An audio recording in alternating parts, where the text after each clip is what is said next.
You're watching ABC's Wide World of Sports.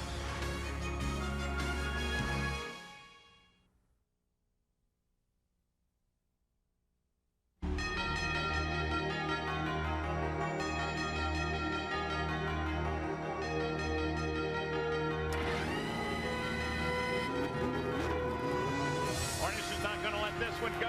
He comes off the corner high, then he dives inside, and he takes it back from Castroneves. Marlboro Team Penske first and second. Panther Pennzoil third. They're in turn 4. Now coming for the line. Checkered flag is out, and it's Hornish. Hornish by just 3 feet.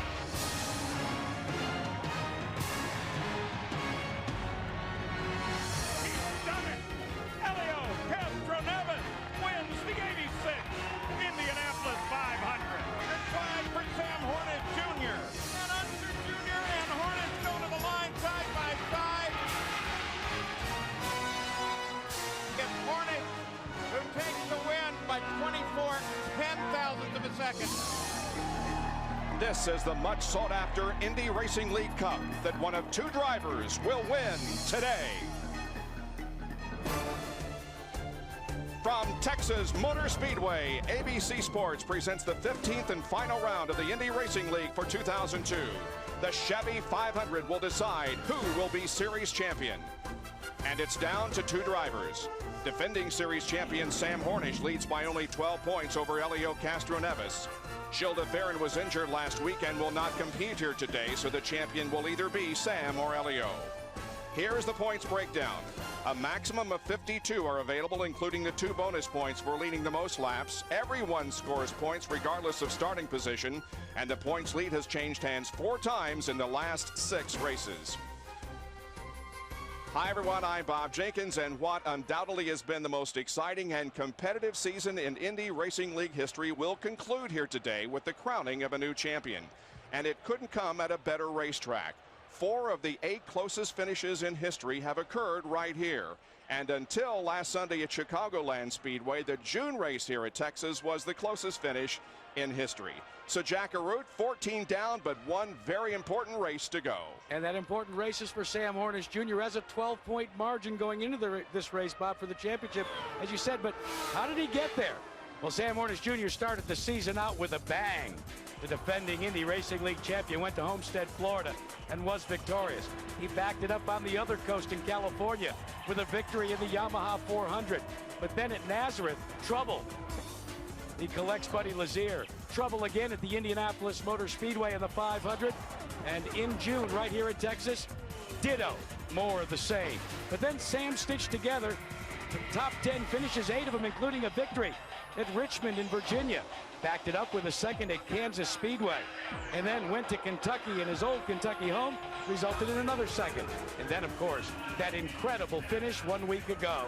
And Sam Hornish Jr., the winner of the closest race in IndyCar history. But that was then. This is now. Sam, when you strap yourself in the Pennzoil Panther cockpit, do you think at all about the points?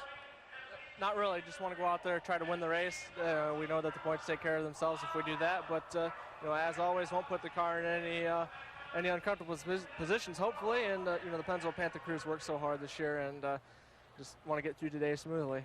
Gary, what about the guy that's chasing this man? Well, Elio Castroneves, what a remarkable season it's been for this charismatic Brazilian driver. He has been in the middle of a championship fight that has been changing on a weekly basis. Consistency has been the key for the 2002 season. He was 3rd in the season opener in Miami. He then won at Phoenix. He outdueled his teammate Gilles de Ferran and the points leader Hornish, and then climbed a fence to celebrate. In May, he added his 2nd straight Indy 500 victory, and the points battle began to heat up. Only in Richmond, Virginia did he falter as he spun early in the race. But then he responds by ripping off 6 straight top 10 finishes, including a 3rd in Kansas City. There was a 2nd in St. Louis. And then, of course, in last week's epic shootout in Chicago, a 4th place finish. Consequently, 12 points back. Castroneves has his eyes set on a title that Sam Hornish Jr. currently holds. Elio joins us here trackside now. There is a fence looming right in the background. We asked you earlier today on the IRL today, what's the big difference from a week ago when you were the man being chased? Now you've got to make up 12 points this afternoon. Well, obviously always be patient, and that's going to be the key today. This track, it can give you a lot of opportunities. So I just have to be in the right place on the right time. How confident are you? I'm very confident. The team is great. The team is awesome. Pit stop. We just proved last weekend, and I'm gonna need them again. So let's go, guys. Time to race. Are you tired of talking about it? Hey, no, this is a great opportunity. I enjoy every second. I love it. This is great. In the practice sessions, both Friday and again yesterday, we saw you lap after lap after lap, running wheel to wheel, side by side, nose to tail with Hornish. Did you learn anything? Well, that's why we're trying to do that. At least I was trying to know where he's strong, where he's weak. You wait and see. Let's see what's going to happen. Now, of course, his teammate had been involved in the championship fight right up until last week. And for that story, let's go to Vince Welch. Gary Gilles de Ferran has been in the top 3 of the point standings all season long, but he won't run for the championship today. In his first full season in the Indy Racing League, the 2-time kart champion has carried the Penske colors to victory lane twice. His first win coming at Pikes Peak. It was a dominating performance. A second victory was earned at St. Louis, and it was clear the 37-year-old de Ferran would join his teammate, Helio Castroneves, as a championship contender. But then came an incident last week at Chicagoland Speedway. Hard into the wall, knocked unconscious. Gilles suffered a concussion and a fractured wrist. He did not receive medical clearance to race here today, eliminating his championship hopes.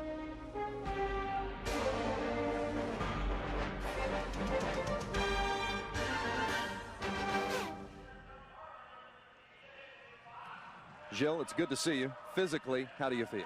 I feel fine. Thank you very much. And, you know, my wrist hurts a little bit. My leg hurts a little bit. I feel like I'm half drunk all the time. But apart from that, I'm okay.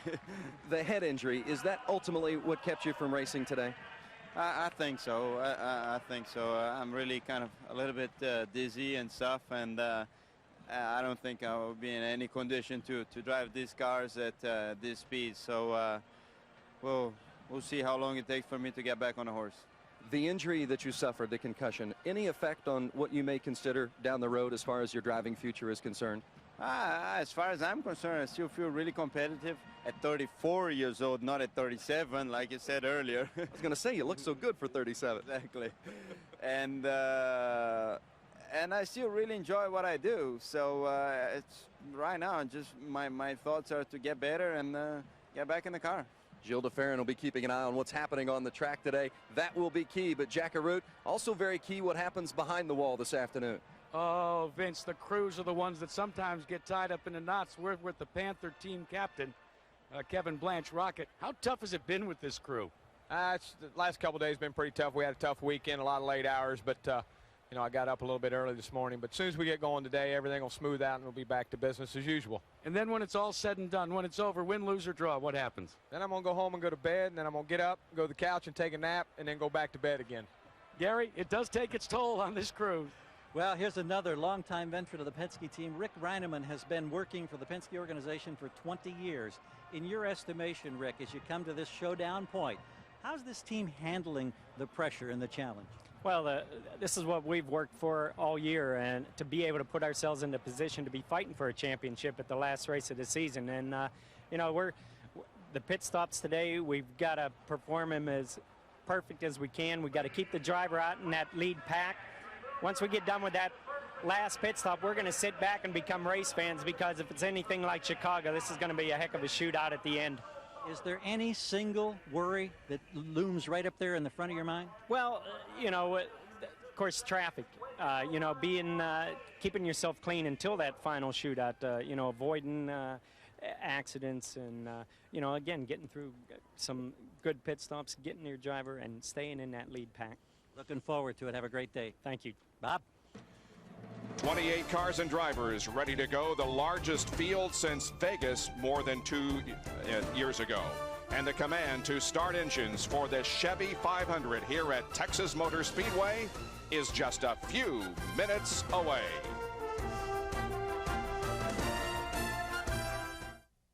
Texas, home of the fantastic finish. And look at this. In traffic, Gregory, they're going to make a sandwich out of Marco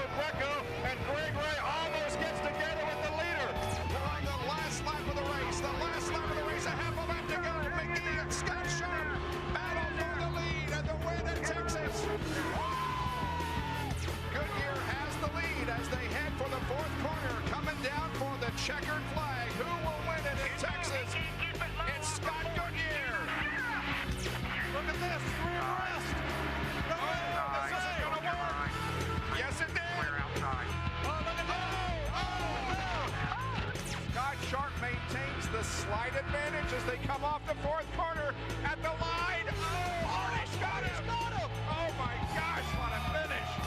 Looking high, he's high. Checkered flag is out ahead, and Jeff Ward takes it. Jeff Ward by inches.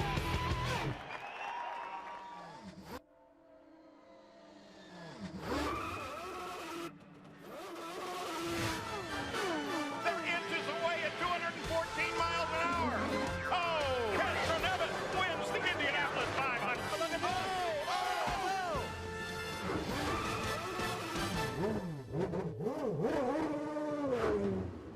Welcome back to Texas Motor Speedway in the Chevy 500, the season finale for 2002. And today's race will decide whether Sam Hornish Jr. or Helio Castroneves is champion.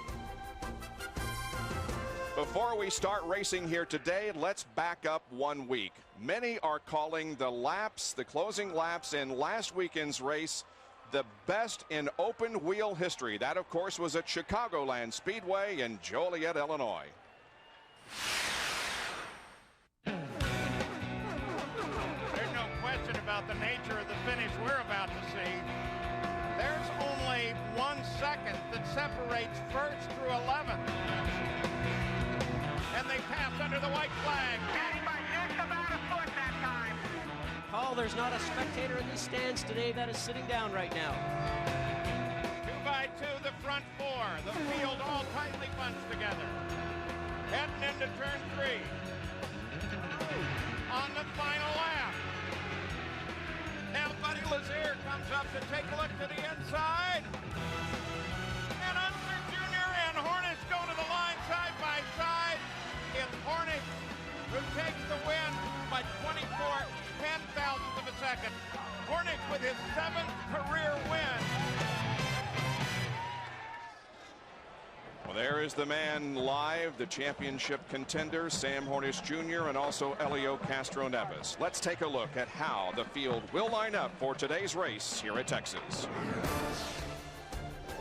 On row 1, Vitor Mira, his first pole, and Alonso Jr. his first time on the front row. The second row, Sam Hornish Jr., the points leader and last year's winner, along with Buddy Rice. The third row, Eddie Cheever Jr. and Tony Renna, his best career qualifying effort. The fourth row, Scott Sharp, a two-time winner here at Texas, and Alex Barron. The fifth row, Sarah Fisher, who made her IRL debut here 3 years ago, and the other title contender, Castroneves. The sixth row, Robbie McGee, who scored a career-best second-place finish here in 2000 with Robbie Buell. The seventh row, Felipe Giafoni and Billy Boat, who scored his only win here in 1998. The eighth row, Ayrton Dare, who was a close third here in June, along with Eliseo Salazar. The ninth row, Laurent Redon, the Rookie of the Year contender, and Max Pappas subbing for Gilles de Ferran. The 10th row, Greg Ray, who has 3 top 5 finishes here in his hometown track, and Buddy Lazier. The 11th row, Hideki Noda, who scored a top 10 finish earlier this year at Phoenix, and Will Langhorne. The 12th row, Raul Boisel and George Mack, who still has a shot at winning Rookie of the Year honors. In the 13th row, Rick Treadway and sprint car star Corey Kruseman making his debut. In row 14, Jeff Ward and Dan Weldon.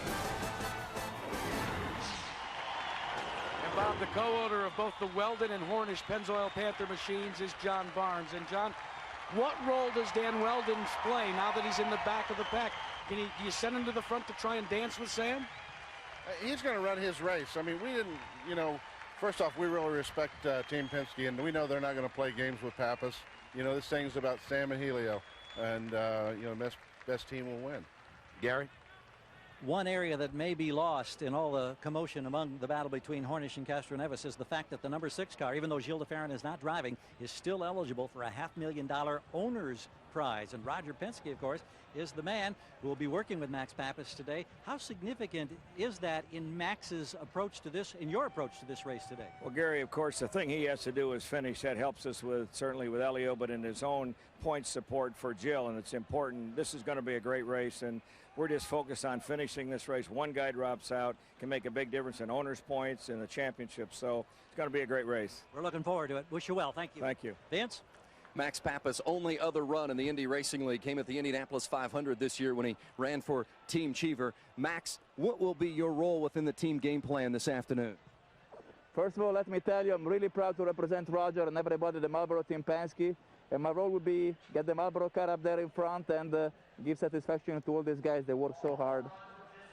Will you stay behind Elio until possibly he would drop out of the race and then you go for the win? Will you always try to stay behind the 3 car? My job is making sure that Marlboro Team Penske have the best shot to win the championship, and I'm going to be pedal to the metal. Max Pappas, he'll start from... And Vince, when the season started, this team, the John Mansfield, John Menard team, had high expectations with their driver, Jacques Lazier. Lazier is not in the car. It's been a litany of drivers due to injuries that have sat in the cockpit. But the youngster that has 4 races in his belt in an IRL competition, Vitor Meira, has set the car on the pole. This team wants a good finish tonight or today to try and go through the long off season.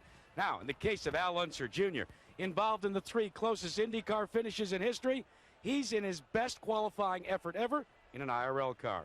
Gentlemen? Jack, back in row number 3, car 51, the Red Bull Cheever Racing. Eddie Cheever's been involved in some of these great finishes we've seen here over the years. Eddie, what is the key in your mind to being successful at Texas? You have to make sure you don't get stuck in a rut. If you're running low and the high part of the track is faster, you've got to be able to move your car up there and run there. But it's a very hard place. Drafting is everything here. That's what we'll look forward to, Vince.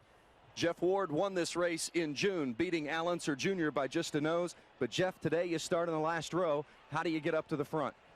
Well, apparently I got to pass a lot of cars. So the target chip can ask you guys to give me a good race car. We just had some problems with the motor before qualifying, so we didn't get out. So we have a long way to go, but got a great group of guys, and we'll eventually get to the front. If you can come from the back to the front at a racetrack, this is the one to do it. Bob Jenkins. And now as we approach the time to get this race underway, here are Paul Page and a former driver very familiar with this real estate here at Texas Motor Speedway, Victory Lane. He's a 2-time winner, Scott Goodyear. And that winner's circle down below is exactly what everybody is focused on today. It is so cool here. The crowd is robust and loud. And in the last 200 laps of the season, you're going to decide the championship, the race win, the rookie battle, the owner's battle. What could be better? My man here, Scott, he's won 2 of them. He knows how to do it. And Paul, the easiest way for either Sam or Elliott to win the championship today is to win the race. But short of that, they know they have to finish in front of each other. Now, this also goes on to the team. These guys know in the pits that they have to perform perfect pit stops, and the pressure is on those guys too. How competitive is Sam and Elio? Well, the last couple of days, they spend on-track time chasing each other, trying to show each other the dominance so they can prove to themselves and to the team that they're ready to win the race today.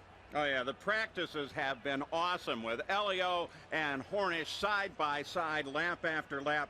The championship in the race will be won by little things here today. In the wink of an eye, you can make the move that makes the difference, that wins the championship, and all the money and honor that goes along with it. It's going to be an awesome race. Stay with us throughout this day as we're ready to go in the Chevy 500 at Texas Motor Speedway. Speculation is over. Let's do it. Ladies and gentlemen, start your engines!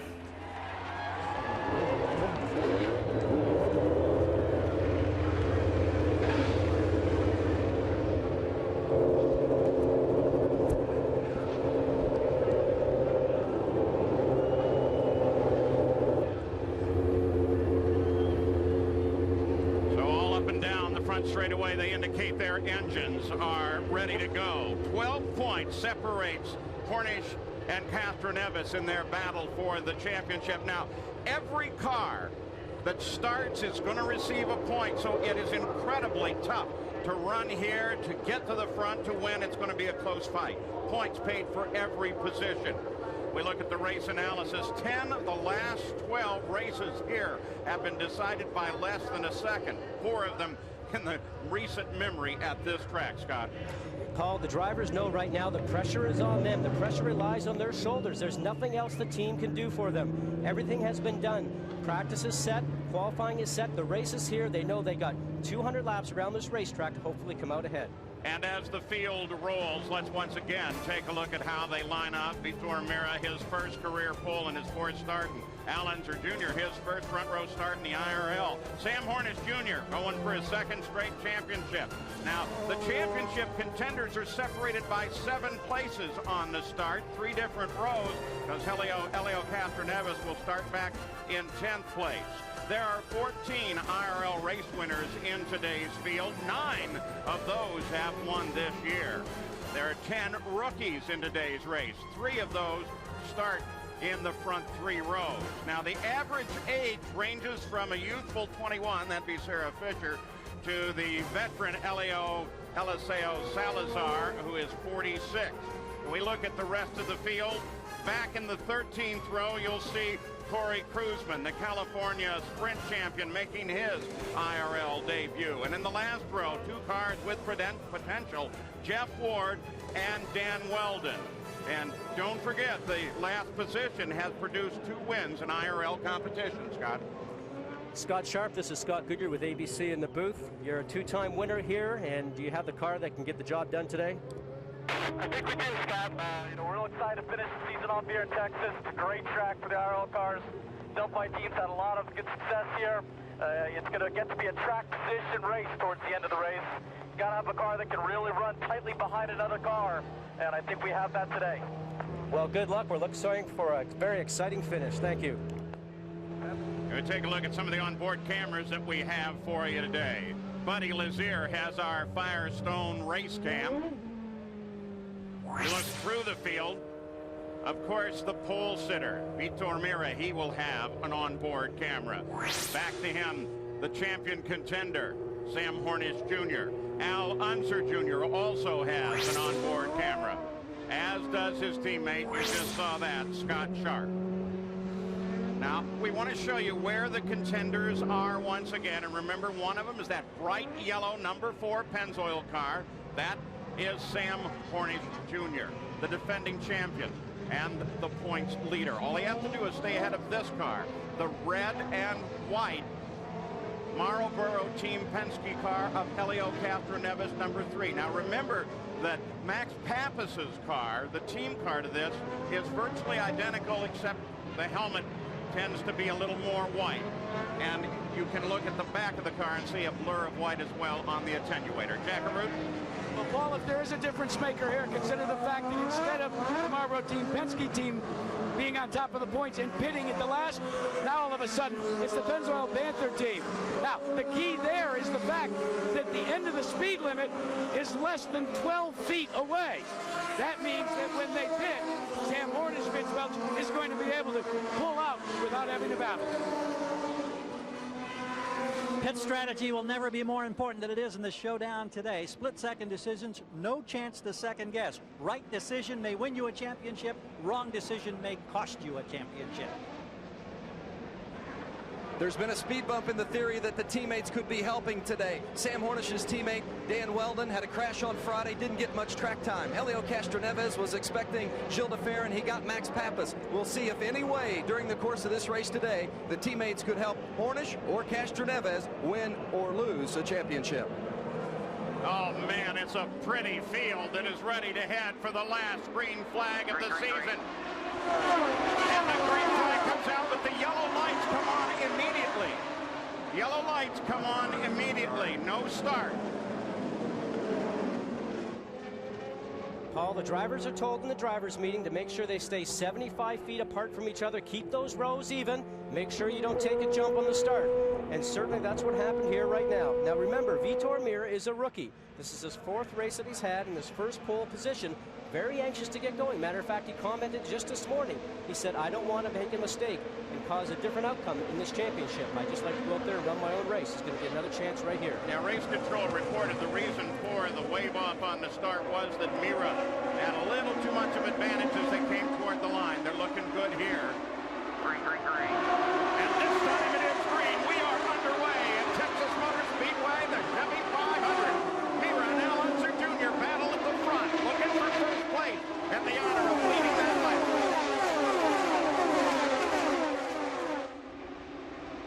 Down the backstretch on this 1.5-mile circuit, Mira pulls ahead of the Menards car. Unser Jr. slots into second place. Hornish is trying to make his moves now. At 52 car, the Red Bull car, that's Buddy Rice, and Hornish handles him up. Helio Castroneves has jumped up 2 positions, up to 8th now at the conclusion of the first lap. There's Castroneves on the move. Now to 7th.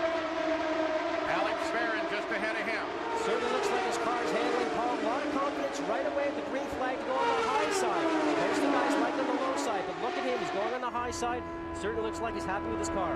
Back at the front of Got one closing up. Back at the front of the field, that's Unser Jr. over there. Beaver's down on the inside.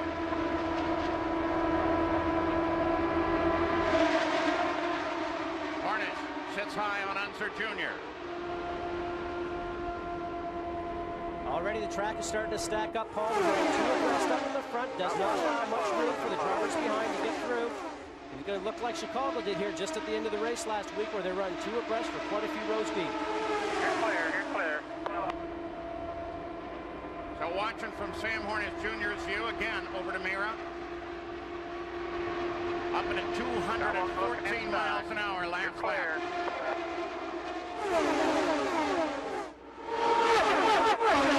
Davis is sitting back there seventh, but seventh is right there. It's not far at all. There he is. We expect this to continue on all day, side by side, constantly, just like they did a week ago at Chicago. Gary Gerald, what's the story on Captain Evans? He's looking good. Terrific start for him, Paul. But as he said in the pre-race show, the key is being patient. Can you do that for these 200 laps? And already Tim Cindric on the radio is telling him, Elio, be patient. Doesn't look like he's listening too tight. Now he's up in the middle of this fight. Of course, he needs to be in front of Sam Hornish. The front of the field. Okay, you're clear behind. It remains like a pace lap, only this time it's Hornish that comes to the outside. Still side. Take it down, you'll be clear. Yeah, you're clear, you're clear. The Hornish takes the lead. Catherine Evans now fifth, going for fourth. All the same two guys that we had at Chicago last weekend running up front right now, but Alex Barron. Talked to those guys just this morning. They felt very confident. They said they found something on the car for this mile-and-a-half format that we're running on. They felt very confident for today's race. Hornish leads for the 12th time this year of the 15 races. And Alex Barron sitting back there in third. You're right, Scott. A lot of people are thinking this guy is potentially the eventual race winner. And what a great team it is. Larry Blair's team. One car on the race, and they're in here. They're trying. They've got one victory already. Couldn't be a better story. Wealth of experience there with Tom Boyle as a manager. John Dick is an engineer. As John Dick have really caught on to something here. Remember, this is their first foray really into the IRL, so they're learning a lot against these teams that maybe have been winning here for the last couple of years. And Elio Castroneves figured out Barron's run as he tucked in right behind them. Both of them came in forward through the field to both of their advantage. They now run in the front, third and fourth.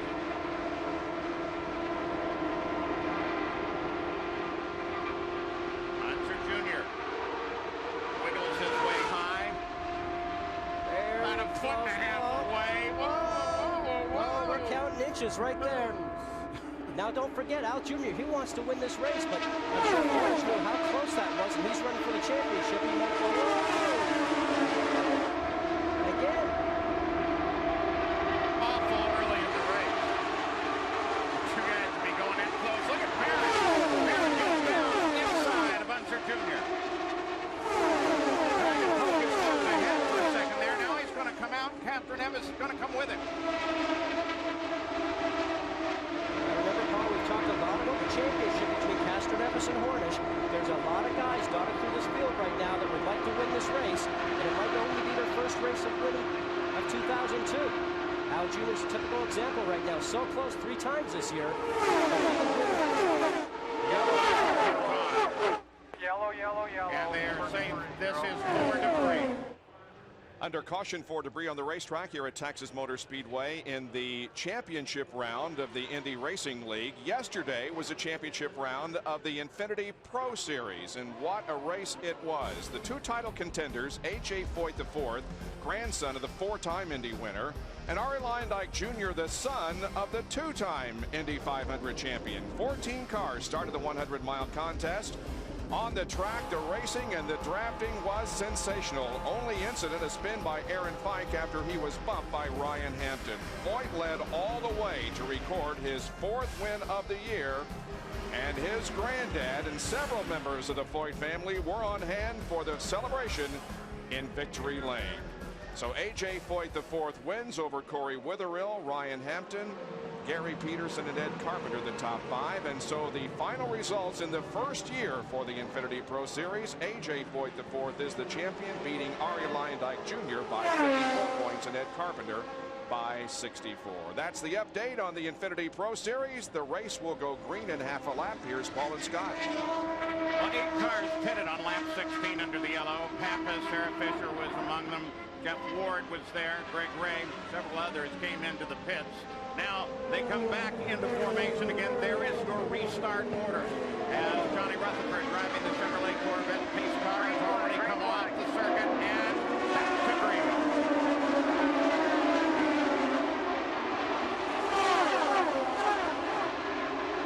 Alex Barron looking to work the high side. Gets second. Coming outside. Different one's coming outside though. Barron outside. And Barron gets in front. Paul, talk about a perfectly timed restart. And look who's following in behind him right now. Castroneves taking advantage of that draft. Going to run up on the high side, following behind Barron. So the battle for the championship now up at the front as Alex Barron gets notched as the leader for a lap. But Hornich, apparently well aware of the Castroneves presence, is starting to move even faster. Sam would get that information, Paul, by the spotters up on the roof that have radio contact with their driver, saying Castroneves is coming or the 3 car is coming. These guys are very much aware where each other are for every lap around this racetrack for this event today. You ride the John Manville car, Vitor Mera, the pole sitter. Car slowing on the outside there. Castroneves got in maybe just a little bit high, Paul. Seemed like he got just a little bit on the top end of the groove.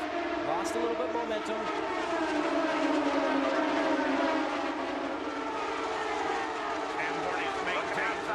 Looking outside. As Castroneves fades back. Here comes Barron again. Now Mera, don't forget, he was on pole. See the speeds we're doing right now, over 220 miles an hour going down the straight, down to about 215 mid-turn. Full throttle all the way around here, even in traffic in this dirty air that he's getting from the 2 cars in front. You see the tire temperatures there. That little arrow is in the green, telling the drivers that they know that the tire pressures and tire temperatures are up into their proper operating area. And tells you that the Firestones are working very good. 220 miles an hour, the last lap for Mera. Battle for the lead is just ahead of him.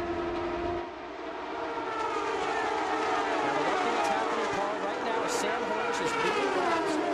Now we have to remember the most laps led today get 2 extra points, which is very valuable towards the championship. We're at Texas Motor Speedway, the Chevy 500, the Indy Racing League. I'm Paul Page, Bob Jenkins, Scott Whittier up top, Gary Terrell, Jack Arute, and Vince Welch are down pit side.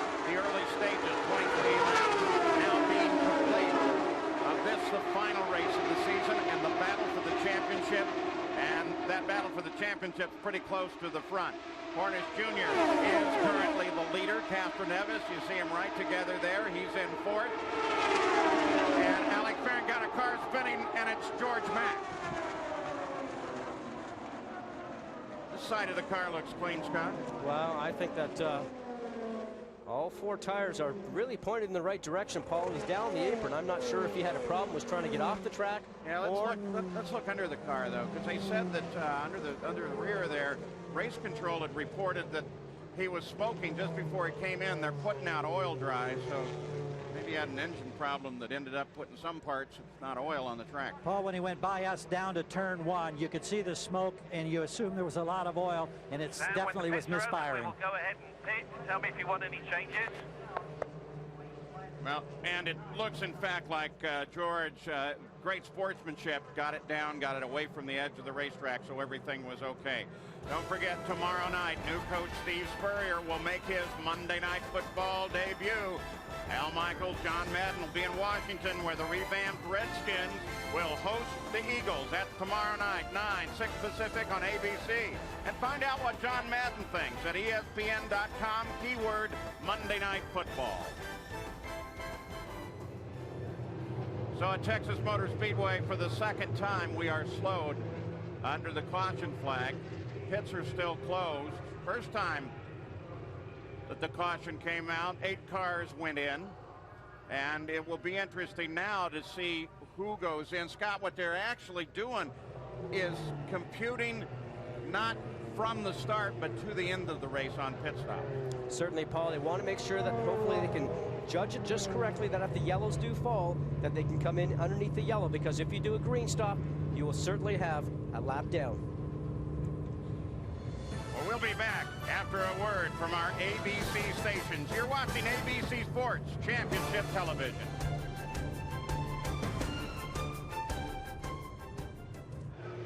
Chevy 500 is under its second caution, this one because of George Mack. It appeared as if the engine let go, and then he spun in his own oil down in turn number 1. Now the pits are closed, and the reason for that is because at pit out, there is where the activity is being conducted by the track safety workers, getting that oil dry down and the slick surface off of the racetrack. Well, in 2 weeks, join ABC Sports when Formula One racing comes to the U.S. 5-time series champ Michael Schumacher will try to win again like he did in 2000 at the Indianapolis Motor Speedway in the United States Grand Prix. See it Sunday, September 29th, right here on ABC. 28 laps have been completed. Sam Hornish Jr. is the leader of the race. His other contender for the title, Helio Castroneves, is 4th. We might mention that if Sam Hornish finishes 1st or 2nd, he will win the title regardless of what Helio Castroneves does. We go down to Vince Welch, who has a story on Hideki Noda. Well, the very first yellow was brought out by a little collision between Hideki Noda and Dan Weldon. It broke off the front wing of Noda's 28 car. When Noda came into the pits, his crew told him, go back out and come around and we'll redo the wing, but they didn't want to lose a lap. That's why they sent him out. His English is not very good. Noda is Japanese. He thought they meant for him to go in, so he drove the car into the garage area. The team had to chase him down and bring him back out. So Hideki Noda is several laps down, but is still in contention. The trackside attendance here today at Texas Motor Speedway has been announced at 86,000. 22,000 more than at the Cowboys game, which is being conducted in nearby Irving. So a great crowd is on hand today to watch this last race of the 2002 Indy Racing League season. Well, we have one more lap to go, and then the pits will be open. Jack? Well, Bob, when the leader comes, Sam Hornish Jr. comes onto pit road, you will not see them make any changes, but they have made a change. Of course, that was in the tire pressures for their Firestone Firehawk tires. In the rears, they have dropped it by 1/4 pound. Just trying to make minor modifications, Gary Gerald, but no major changes on this pit stop. And of course, Castroneves is in pit box number 2, right behind Hornish. The pits have been opened. They'll be coming shortly. There will be front wing added. Aerodynamic downforce created for the driver of number 3, second in this championship battle. Meanwhile, these crews, with all this time for the cleanup, have been over the pit wall, nervously pacing, waiting. You talk about championship butterflies. They've been building big time in the last few moments. They appear to be very relaxed as they await the arrival of their respective drivers. You see the Pennzoil Panther team there preparing for the pit stop by Sam Hornish Jr. The pace car driven by Johnny Rutherford has the field in turn number 4. And now finally the pits will be open. So this pit stop will be conducted on lap number 31. Here they come. Speed limiter, 0 fuel halfway down. Let's keep our R's up. 60-mile-an-hour pit speed limit. As the cars flank off into their respective pit boxes, Sam Hornish Jr. as the current points leader is right down at the end of pit lane.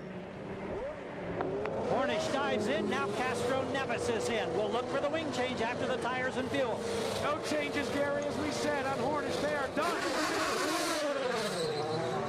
Great service for Castroneves as they rocket toward that line.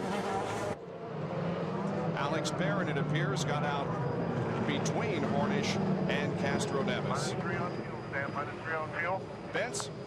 Scott Sharp currently running 12th before those pit stops, but it could be a long day for Sharp. He has lost all on-car telemetry.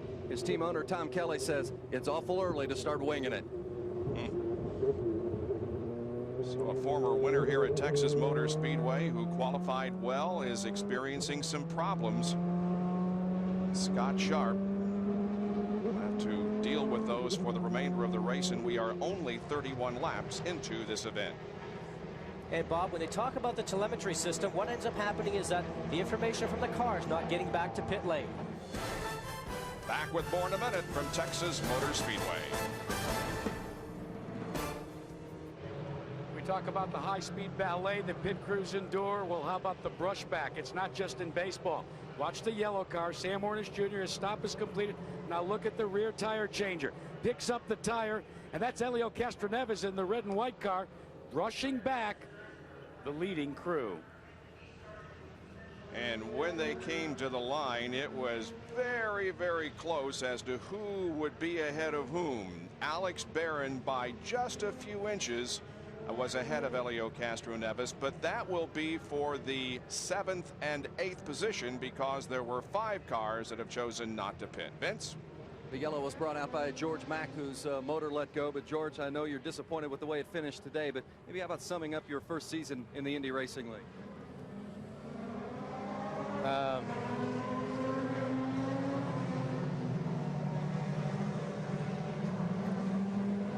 I learned a lot. I mean, I always had a pretty consistent car, but, you know, maybe not the fastest one on the track. But, you know, it's just a shame, you know, couldn't take a 310 car, you know, all the way and finish this race today also. But it was a pretty good car up until then. You can see the frustration on the face of George Mack. Paul? And with George Mack out, that virtually locks up the Rookie of the Year honors for Loren Raidon. We're ready to go back to green. Now that is McGee, the third of the Red Bull cheater cars in front, and Max Pappas right behind him. Green flag comes out. Top 5 in the field right now did not stop on that last stint.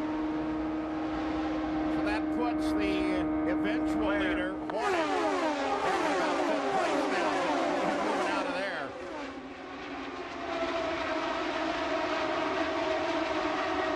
There's Hornet. The Pennzoil car. That's Barron trying to close on him again. And then there's Helio Castroneves now coming in behind Alex Barron. Paul, the one thing you'll find in oval track racing is the cars that are working good Get close, clear. will always get back up towards the front no matter where they are. Now remember, these guys have new tires on. The guys that just pitted, 35 gallons of methanol fuel, but if their car's going to work well for them, they'll get past these guys that are lighter fuel load, maybe a little bit older tires that are just in front of them. Moving around Sarah Fisher, and now behind Max Pappas in 2nd place. You heard the voice of Pancho Carter. A little more than a spotter. He's a coach on that radio too. Now Hornets is closing on Pappas, Gary Gerald. They're telling Max Pappas on the radio, just run your line. As we watch Hornish move to the outside, we'll see if Sam can get through. Max trying to protect. It looks like Hornish has the power and takes the spot. So Hornish now to 2nd behind McGee. Since the last restart, here's the move. You just saw the great one by Hornish. Now look at this. Pappas side by side again. And now his teammate Castroneves comes up. Castroneves pulls way wide. Green light. Yeah, show Nevis. Green light.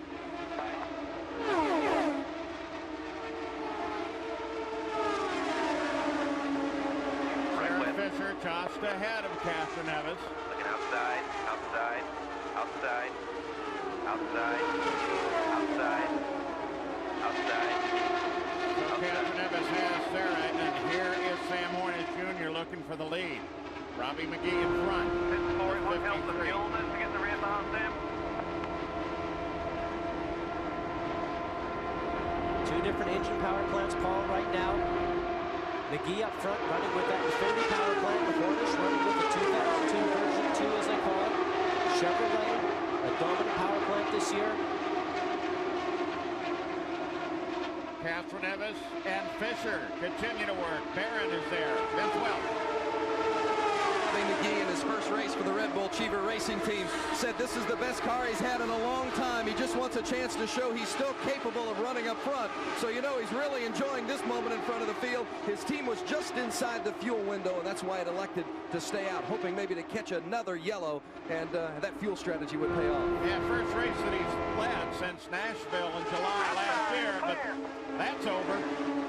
Harnish is back in front.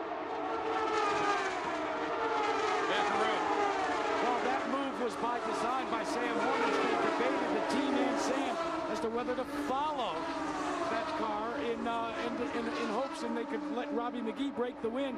They asked Sam if he wanted to just follow and break away. He said, nothing doing. I want the lead. I want to keep leading this thing. Catherine Evans currently third behind McGee now, who was just overhauled by Sam Hornish Jr. 45 laps are already into the record book. There's your leader, the IRL, on ABC Sports Championship Television.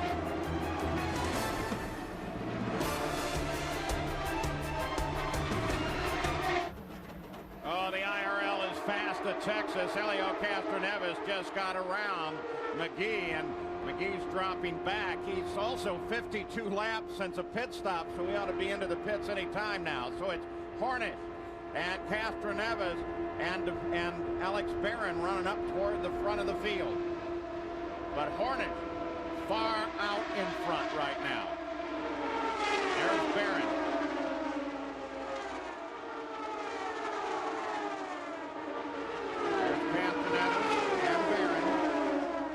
See that interval is stretching out front. Something you usually don't see on these mile-and-a-half tracks. Usually there's a big cluster of cars.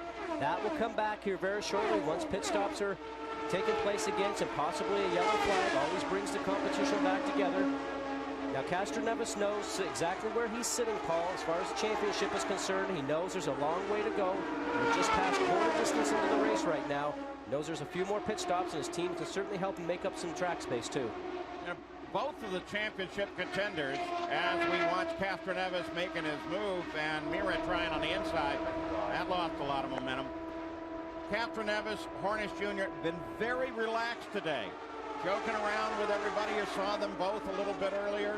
In fact, Hornish looked almost sleepy earlier today. That just puts in my memory the great Rick Mears, and in fact to some degree Fittipaldi, who are the same way. They seemed tired the morning of a great victory and could even fall asleep in the car on the starting grid. It's how they handled tension. The Chevy 500, the Indy Racing League, the IRL at Texas Motor Speedway. Bob Jenkins, I'm Paul Page. Scott Goodyear is up top with us. Down below in the pits is Jack Arute, Gary Gerald, and Vince Welch. We're watching some incredible, constant side-by-side action. In the championship battle, Hornish Jr. not only leads the race, but leads that championship fight. They've been averaging green flag above 215 miles an hour. George Mack had an engine going, a quick little spin. That took him out in the only real incident of the race. He didn't touch anything. In the championship showdown, Hornish Jr. currently leads it. Castroneves sitting back there battling, though, with Alex Barron, trying to get forward and come up and battle with Sam Hornish Jr. He needs not only to battle him, he needs to get in front of him. Paul, one of the fastest cars on the racetrack right now is probably Vitor Mira. He keeps getting a great run going up behind these guys. He looks like he has the power, but it's probably inexperience that's not allowing him to get past these guys right now. Sticks his nose in underneath Castroneves, cannot follow through the pass, carry the speed through the turn, and then carry the speed out of the turn to take another shot at it going down the run. Now, on board with Vitor Mira, who has come since the restart on lap 36 from 11th up to this position. And if you watch right now, the guys that are up there in front, Paul, they're creating a big hole in the air for him, what we call the draft, and he's getting that benefit right now. He'll be able to suck himself up behind those cars through that draft, as we like to call it. They're poking a hole in the air for him, and he's going to get an opportunity to take another shot at getting past them. John Menard's team was so pumped when Mira set the car on the pole in qualifying. That was a big celebration. John Ward, the engineer, now working with that team, seems to have worked wonders with the arrival of Mira in the team as well. John Ward and Mira both new to the team.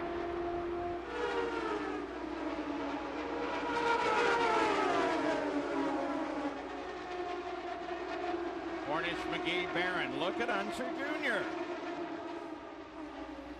I tell you what, he has been racing all weekend. He's had a great couple of 3 or 4 races here recently. Unloaded off the trailer very fast. Even said he surprised himself with the speed they got out of the car in qualifying. And Scott, they did not make any changes at all when they came in for that first pit stop. Unser said the car was perfect, don't touch it, so fuel and tires was all it took.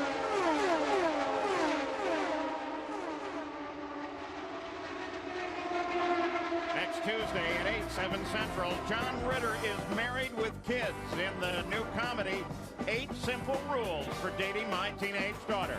Tuesday at 8, 7 Central on ABC. Oh, what a fight this is. Elio Castroneves still trying to get around Barron and get up to the front. And McGee still holding on to second place to ride with Al Unser Jr. in the Corteco car. Now, looking outside. Still there, inside. There's Hornish as we look back to the start-finish line. And there comes Castroneves. Barron's leading that group, Paul. McGee is now pitted. Didn't take advantage of that last yellow. Now, different fuel strategy happening right here. They either have this time correctly for the end of the race, or else it will cost them possibly a lap underneath the green flag racing here. So 64 laps now complete, 200 the scheduled distance. A battle for the championship currently in the hands of Sam Hornish Jr. We'll be back after a word from our ABC stations. You're watching ABC Sports Championship Television.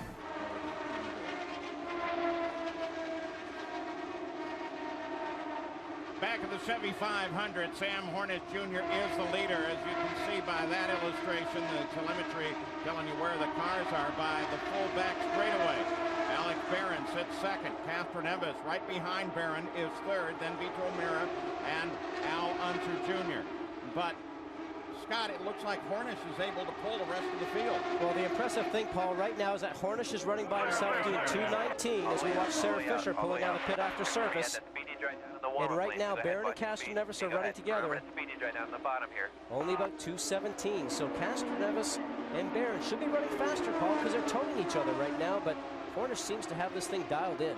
Hornish just turned his fastest lap of the race at 219.7. Elio Castroneves was able to do that a little earlier. The important point is Hornish did it all by himself. All by himself. And another thing it tells you, Paul, is that his car is working better as the fuel load goes lighter. The tires are getting a little bit worn. But that's going to be an important part right now when it comes down to winning this race at the end. Yeah, but try this on for size. Buddy Rice, who's sitting back 8th right now, has turned the fastest lap of the race at 221.2 miles an hour. As we always talk about, probably taking advantage of the draft and those cars up in front, making a hole there for him. Bobby Buell in and out of the pits along with his teammate Sarah Fisher. Just longer stop for Bobby Buell, and it was costly. Costly in terms of last two. They brought him in, he fell 2 laps behind the field. Now we'll take a look at speeds at the line.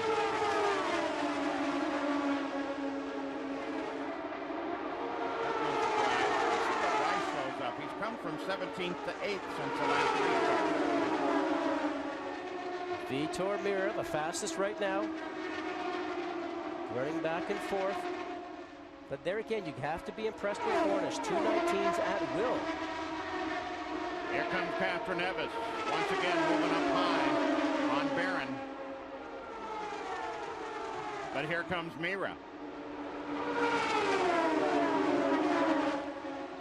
Once again, he comes up there and then pulls right up, and then he seems to lose momentum, like he gets out of it a little bit when he makes that approach. Well, interesting point right now. If you watch Mira's hands, it seems like he's got a lot of angle going in his hands compared to what you think you would usually see. I'm starting to wonder maybe if his car's not turning as well for him, maybe a little bit of understeer. It would be only made worse by these 2 cars in front, giving him a little bit of dirty air. So we'll have to see if they make some changes on the car for him when they get into this next pit stop. Interesting to watch how these cars all dance around on the track, Paul. Remember, we're sitting here watching it, and these guys go around here at 220, 221 miles an hour, around a 1.5 mile track. Top 10 in the field should not be all that far from their next stop. Castroneves again rides up high. That line seems to work for him very well.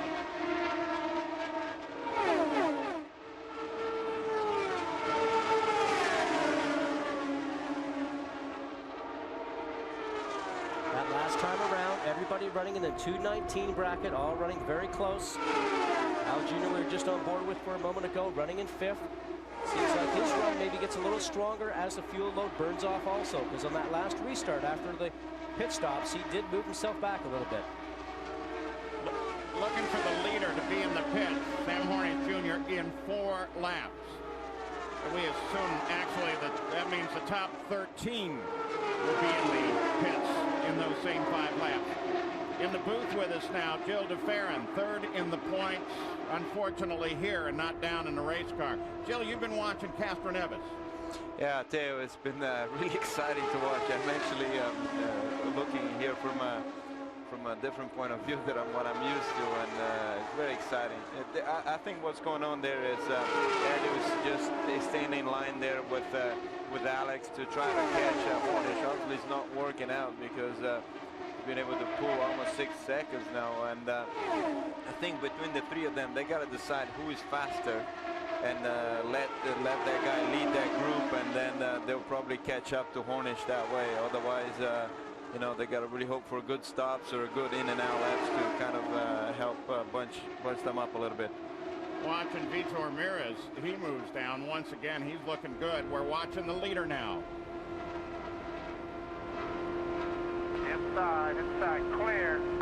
50 left, 50 left, fuel plus 1. So all of the front-running teams getting ready for a stop that looks like it's going to be under the green flag. And you saw what green flag did. There's Hornish already on the pit road. Saw what the green flag stop did to McGee.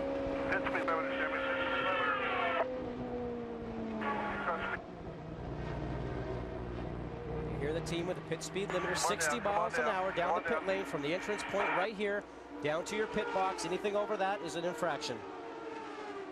And it's all the way down to the last pit. Castro Neves expected it in 5 laps. And Paul, here is where you begin to just cross your fingers if you're Sam Hornish. First of the lead cars to pit. No changes on the car. But now he's got to hope that not only does he have a good stop, they fill it full of fuel. Because the caution has not come out before. Helio Castro Neves makes his green flag stop. Alex Barron on his way in for the stop. He's had a good run thus far. And Paul, they're not anticipating any changes here, just fuel and tires. Barron, you'll recall, was a winner at Nashville for this Blair Racing team. 10 top 10 finishes this season. He was 10th at this race in June. And a very clean stop for Alex Barron. Helio Castro Neves picks up the lead, and the yellow comes on. Well, that's going to work out for Helio. They actually see a half Jill Jeff over here just putting the thumbs up when that happened. Looks like Jeff Ward and Noda. Ward started in last place. We're going to keep an eye on that car.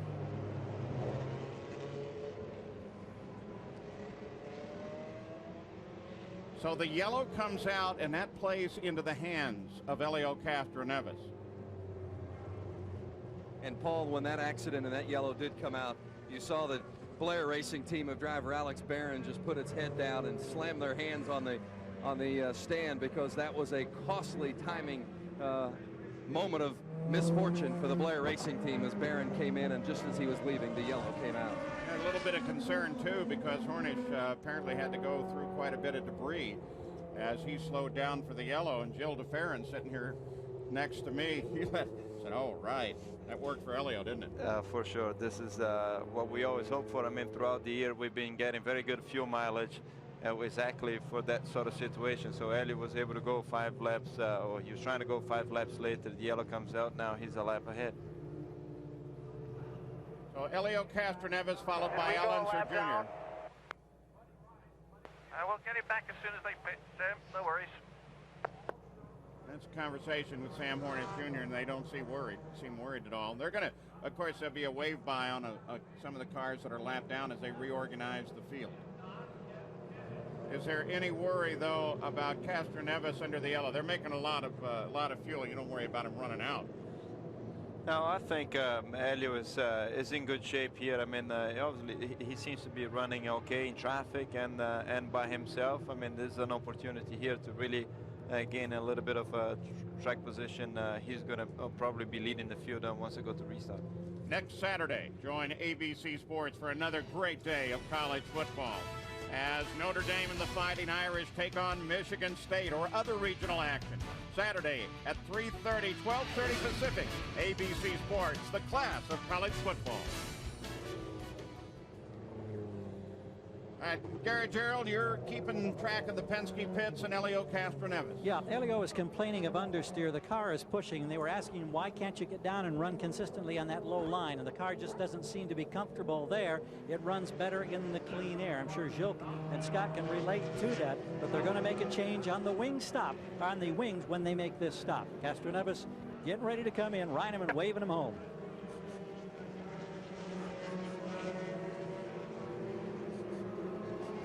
Here he comes with a little smoke as he had to lock him briefly, but he hits the marks beautifully. Plenty of space to work as the fueling and the tire changing process begins.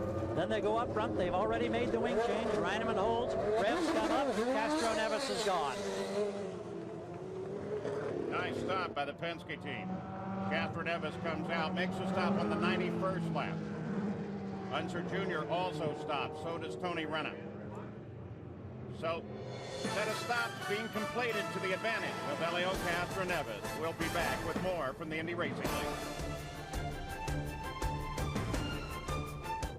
Under caution here at Texas Motor Speedway in the Indy Racing League finale for 2002, an incident involving Hideki Noda and Jeff Ward.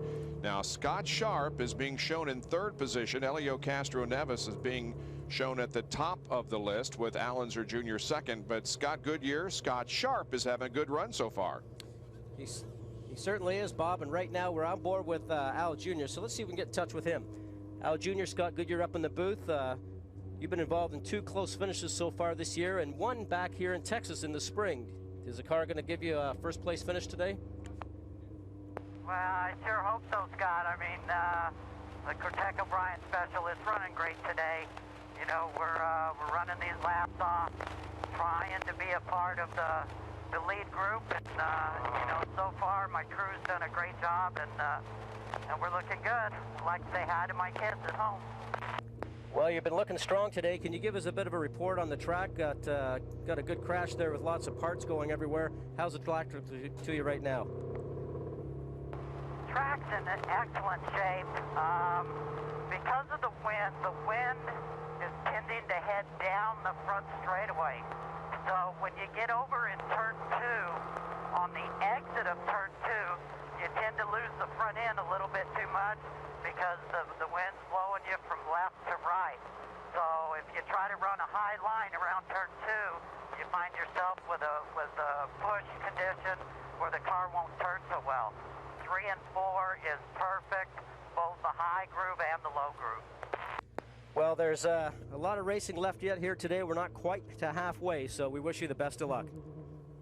Thank you, Scott. Wasn't that sort of great, Paul? You get a chance to see him use his hand language here. And here we go right now. Watching with the crash here, you saw Noda come inside.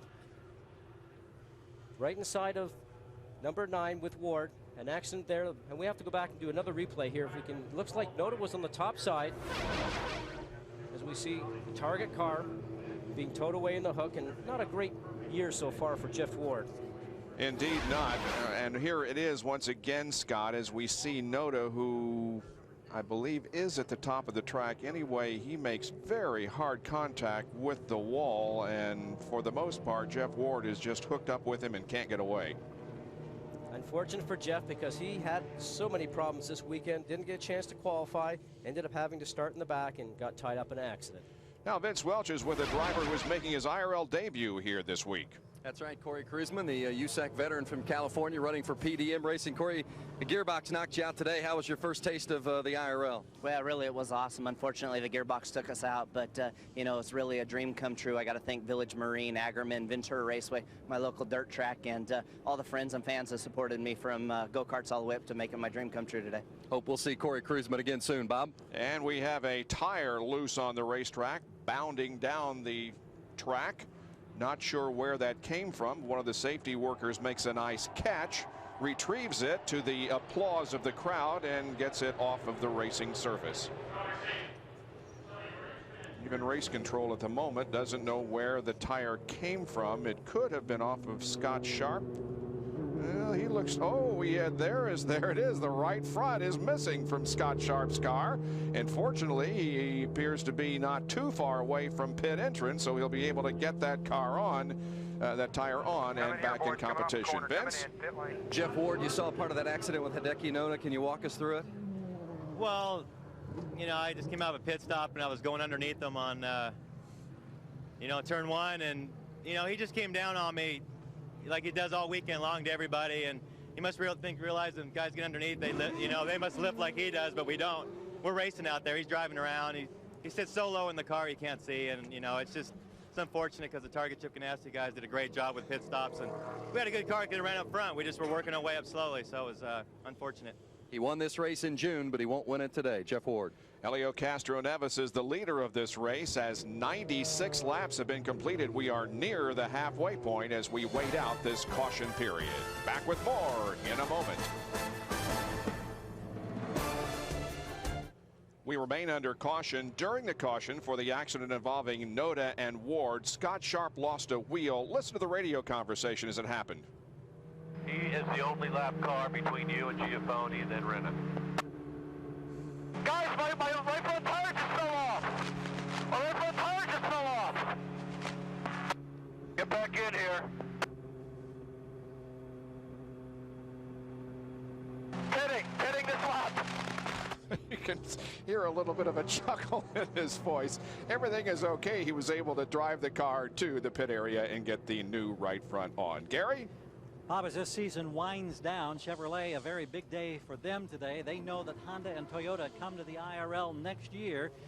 They have unveiled for the first time today their brand new power plant for 2003. This is the new version. This is what Castro-Neves and Hornish are using currently in their championship showdown. There's a considerable difference. This is a streamlined, compact version, 3 inches shorter, 3 inches narrower, 35 pounds lighter. They won't give us a horsepower number, but they say it's more than the 675 that's generated by the current edition being used in this championship fight. It's been dyno tested only thus far. First track testing comes early next month. The Panther team and the Menard team will be the first to utilize this on the racetrack, as they know they've got a very stiff challenge coming their way from Toyota and Honda in 2003. Bob? A lot of testing will be done over the winter months to make sure that that Chevy engine and Toyota and Honda are very competitive with each other next year. Well, we are at the halfway point of the Chevy 500 here at Texas Motor Speedway. 100 of 200 laps have been completed. Now, Renna, Barron, Hornish, Rice, Lazier, Mira, and Boycel, who got caught during this caution period, had already made pit stops. They will be at the tail end of the lead lap.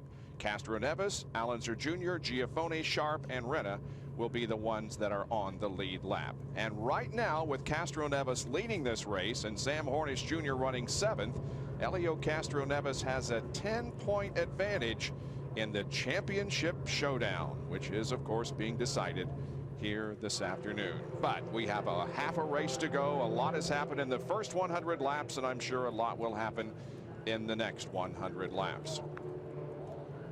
There is Hornish, the Pennzoil Panther car. And Jack, right now, he has been strong, but has a lot of ground to make up. Bob, he does, but he's very, very calm. And some of the conversation back and forth between himself and his engineer, Andy Brown, have been talking about the fact that, at least because of the IRL rule, they will not get penalized and lose a lap because they get to go around the pace car as he is doing right now. But the best line was what Andy Brown just said to him a couple of moments ago. One thing I'm certain of, Sam, you've got one very fast hot rod today.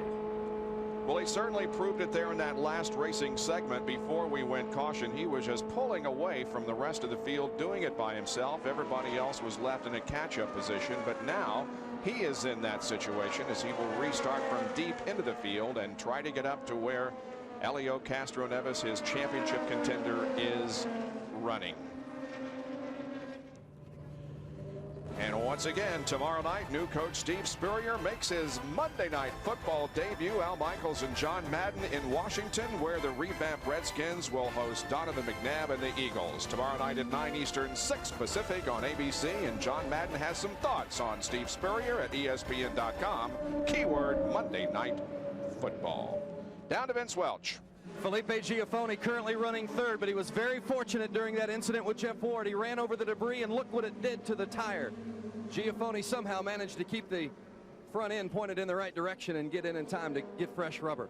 And Felipe will restart in third position. There are 11 cars on the lead lap, Paul. There's your restart order. Scott Sharp, of course, was able to make it in, get new wheel and tire on his car. It's Castroneves out in front. Hornets back there in 7th place. As the pace picks up, Brian Howard has the green flag. And here we go again. They start the 103rd lap. And again, we see a lot of side-by-side. Car operating okay, obviously. Sorry, Paul. With Castroneves being on the lead right now, it'll be interesting to see if he can actually start to get pulled away like Hornish did when he had a clear track with no dirty air in front of him. So it'll be interesting to see if he can actually start to stretch away from Al Jr., who's in second, Giafone and Sharp, who are just not too far behind. There are 2 bright yellow cars in the field. The 4 car right there, that's one of them. His teammate is bright yellow as well, carrying 15, and it has some orange stripes on the leading edge of a few of the wings. You're on board with Hornish Jr. Slipping underneath Salazar, coming up to his own teammate right now. Using the draft that we talk about all the time. Now there'll be some radio contract going on right now, Paul, between the 2 teammates from their spotters, telling them, stay high, Sam's coming low. I think this is the best possible scenario here for Helio right now. You know, he's got a lot of lap cars between him and Hornish. Certainly Hornish looks like he's making through the field very, very quickly, but you know, if he can break away from the toe, that would be ideal. Gil DeFerrin should be in the 6th car. Unfortunately, he's up here in the booth. Max Pappas is down there giving the car a good ride, but he's falling a lap behind the field. And there is Hornish Jr. up behind Alex Barron. Castroneves still leads. He's pulled out by 2/10 over Al Unser Jr. and Felipe Giafone.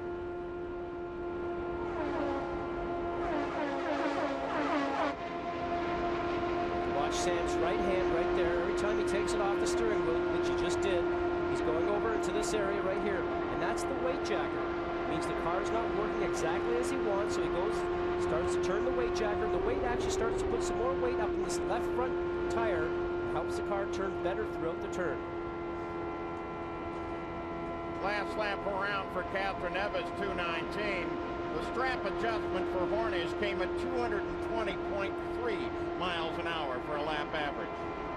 That makes a big difference in the car. I mean, every time you play with the weight jacket, especially in a track like Texas, which got a lot of banking, makes a lot of difference in the handling of the car halfway through the turns in particular. So it's really a good adjustment for the driver. You can also play with the anti-roll bars, which are also on his left side.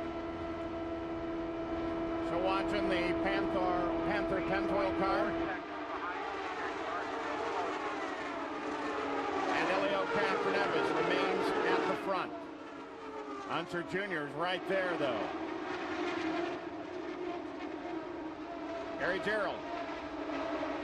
Helio Castroneves, we had a radio conversation detecting a vibration or something different at the rear of the car, and he was questioning whether or not it could just be yellow.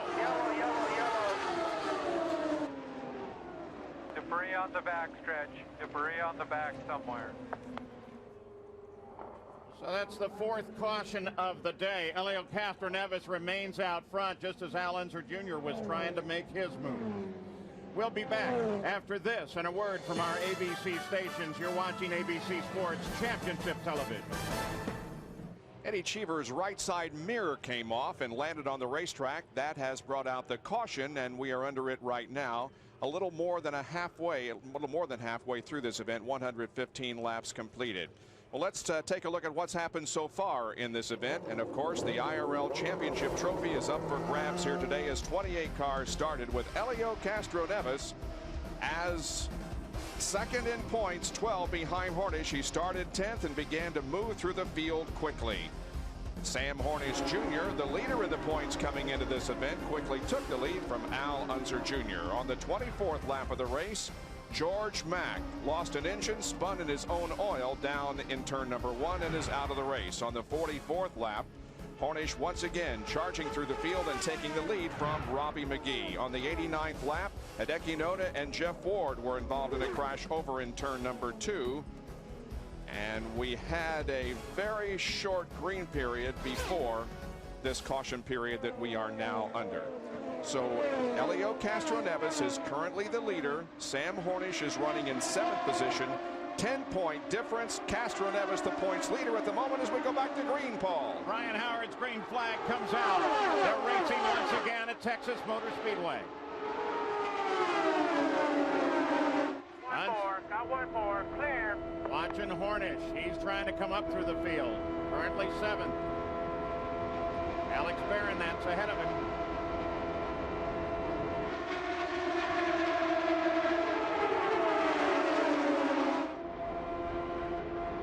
Look at all that traffic. Lots of dancing at over 200 miles an hour. Now Sam's got to be very cautious to get around Renna here. He's on the high side. A couple more of these guys up in front. He can see Castroneves very close coming off of 2. Coming off of 2 is a very tight section of this racetrack. We're right now in 3, and then we're going to come out of 4 here, and 4 opens up into the dog ring. So turn 2 on the exit is a danger point for these guys. Oh, Hornish sweeps way outside. He said before, he wants to be aggressive. He cannot sit back and just try and collect points. It doesn't work for Sam. It's very hard for a driver when you're used to driving at 110%. You sort of throttle back, as we call it, to maybe just try and make sure you finish up there and collect points.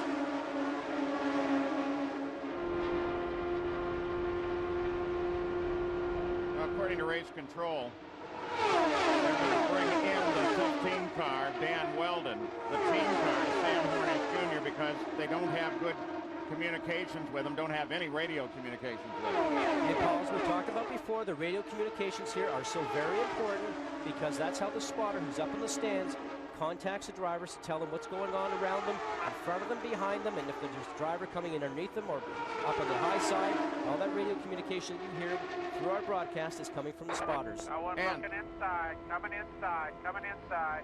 And according to race control, that's a team request. Clear behind him. Because in the past, we've seen cars that don't have communication. The team wanted him brought in. Absolutely. The 15 car of Danny Weldon, not a whole lot of experience. So they're probably making the right choice here to come in, try and get the radio fixed. Outside. Still there. You're on board with Sharp, who was 5th place, and has Hornish Jr. to the outside. Barrett's just up in front now. He's been running strong all weekend also. We talked about that a little bit earlier on. And Sam is looking for a way past. He wants to stay on that high side. Scott Sharp is another one that's run very strong here all weekend. And Pancho Carter just warned Sam Hornish, says don't make it 3 wide. That's a no-no. We've seen from our angle, Jack, he's been trying to do that quite a lot. And it brings back memories of trying to get through at Nazareth with Lazier and himself at Custom. In that battle for the championship, right now, Castroneves is where he wants to be. Hornish Jr. placed where he is. Well, it's going to change every time he gets around or falls behind somebody. But right now is 6 points behind Elio Castroneves. And Paul, there is concern from Castroneves again on the radio. He said something weird is happening at the rear of the car. We don't know what it is. The crew doesn't know either, but keep an eye on number number 3. Something doesn't feel the way it should, according to the driver of that car, Castroneves.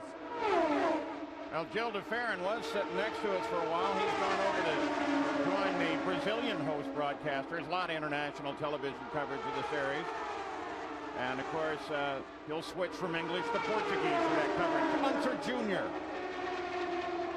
tries it again. You see anything on that car, Scott? No, but the thing that sometimes happens, Paul, is when you go through a yellow situation and the car is slow on the racetrack, you sometimes can pick up some rubber on the track that's from the other tires. And sometimes it gets on top of the tire because the tire is very hot. These tires run at 220 degrees Fahrenheit, and they just take a while to clean off. So we'll have to wait to see if Castroneves starts to report it and say, hey, the car's starting to feel okay now for me. One thing is for sure, though, he's not going to take his foot off the gas. Last lap around, Hornish was fast, 220.5 miles an hour. Look at him. He charges down under Barron. Still out there, just barely, though. Just barely outside. Coming back a little bit. And Felipe Giafone comes up on Barron for a second, then drops back. And don't forget, there are 2 points awarded for leading the most laps here. And that's still very, very close. Hornish has led 65 today. Elio 42. Last lap speed in the upper left-hand corner for you there. Unser Jr. comes out, looks at the high side again. Seems satisfied to stay there. When we talk about laps led, Paul, and right now, maybe not the drivers, although it's probably in the back of their mind, but the teams are certainly calculating laps led because we talked about 2 points towards a championship. And this is going to come down to the last lap, and 2 points just might make that difference. Right now, with that position for Hornish, Castroneves is leading by a single point in the championship. Warm up your calculators and your finger. I got to count on my fingers myself. And what's the famous saying? Don't do arithmetic in public. Well, we got 2 championship contenders, and Al Jr., as we talked about before, who wants to win a race before the season is out. And he lost by just so close here earlier in the year. Pace picks up, 221 miles an hour for Hornish Jr. last time around, 221.222.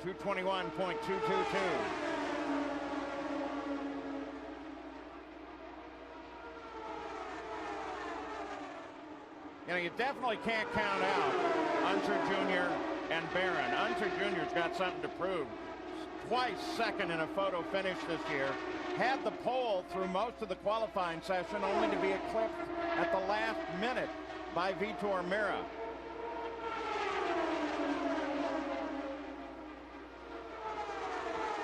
Wait, check and count the clockwise if you need it.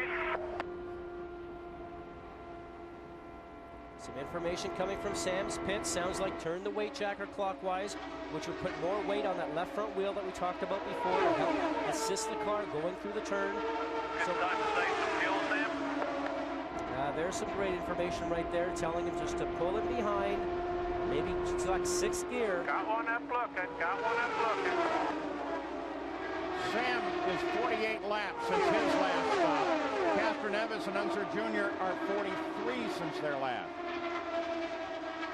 And Max Pappas just a bit ahead of the leader now. You see him up there in the corner? Hornish Jr. went way high on that last corner. Got high. You know, he maybe could have switched up to 6th gear, lost a little bit of momentum there, trying to save some fuel.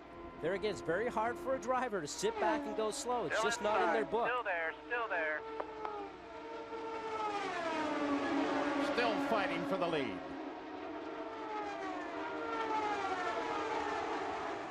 And Hornish and Barron stay side by side. Sharp kind of waiting station just behind them. And Giafone. Now Sharp has just moved up. He got past Giafone, so he's probably got a car that's working pretty good for him. He's going to get in this fight now. With these two being side by side the last several laps, Hornish and Barron are both coming forward.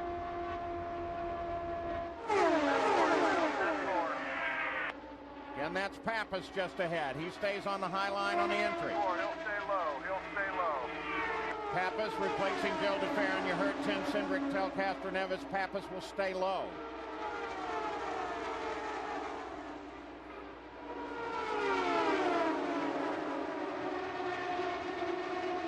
...221 miles an hour. Last time around again for Hornick. Full mile an hour faster than the lead. And so here comes Castroneves on Pappas. Pappas going to stay low, just as Cindric reported. He's by, Unser Jr. is by, and Hornish is caught. Took the low line, he got boxed in. Al Jr. made the right move, just stayed his ground. Knew that Hornish would have to get out of the gas. Now Hornish goes wheel to wheel with Pappas. And finally he's by. So Castroneves still holding on to the championship. He's just got his fingertips over the edge and leads this race.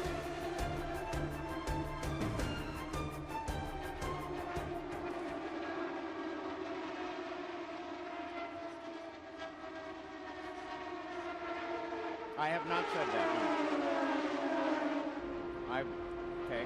Yeah, he's 1 point out of the lead. If he can pass another one, he will be assured of the I said the 1 point. I didn't say that.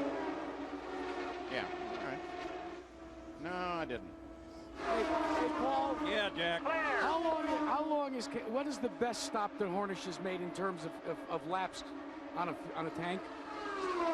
Now Hornish is back in the championship lead. Do you have that? Did you hear what was the greatest distance Hornish has gone between stops? He's 56 out right now, Jack. Castroneves is 51 out, and Hornish has taken the lead. Maybe. Inside. Get another round on him. You'll have him. Full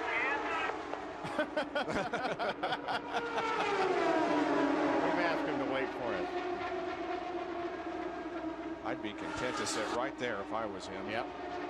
Save some gas. Especially when he's coming in at 7. Yep. Unser is coming at 155.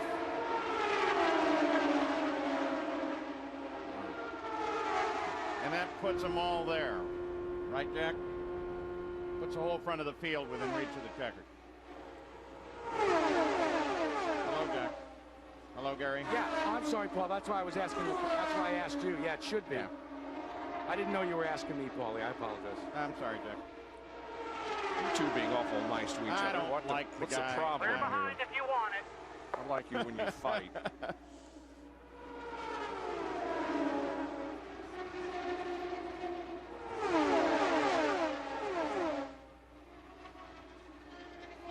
Back with the Indy Racing League as Sam Hornish Jr. gets around Elio Castroneves. That puts him in the lead. That puts him back in the championship. Unser Jr. now working on Castroneves, but very soon we expect Sam Hornish Jr. to be in the pits. Earlier he ran 55 laps in between refuel. Coming inside. He's now 60 out, and here comes Castroneves. Castroneves back to the front. They're battling for those extra points. Well, this battle on the track, Paul, is going to turn into a battle in the pit lane. As you talked about, pit stops coming up very shortly.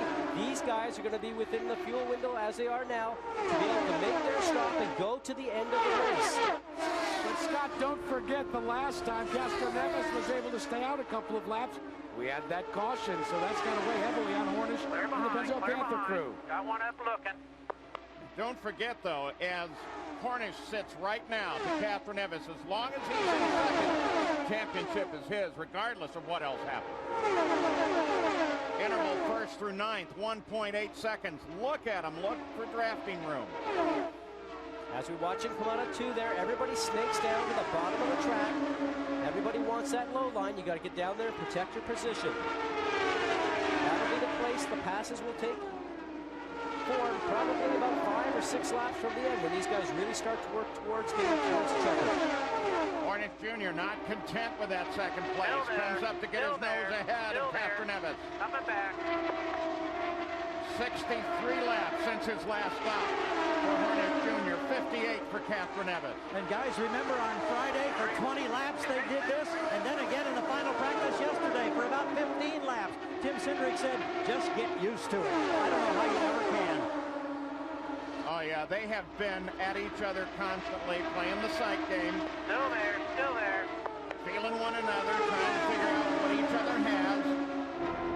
And we saw lap after lap of what we're seeing now in practice. And Paul, Sam's got the upper hand right now because he knows in the back of his mind if these two guys touch and both of them go out, one more time by. Sam's won the championship. Clear behind. Last couple times by, Castroneves has had a nose ahead at the finish line. There is traffic ahead. And lots of traffic behind as these two guys run side by side. All those guys stack up behind. Today, Hornish has led 67 laps, Castroneves 65 thus far. Now Sam's going to pit this time. He'll peel off to the left-hand side as you see coming into turn 3. He's not been on the brakes. So what he'll do is he'll take his left foot, put his left foot on the brakes, warm the brakes up. So he's got nice warm brakes to get into pit lane. 60-mile-an-hour speed limit here.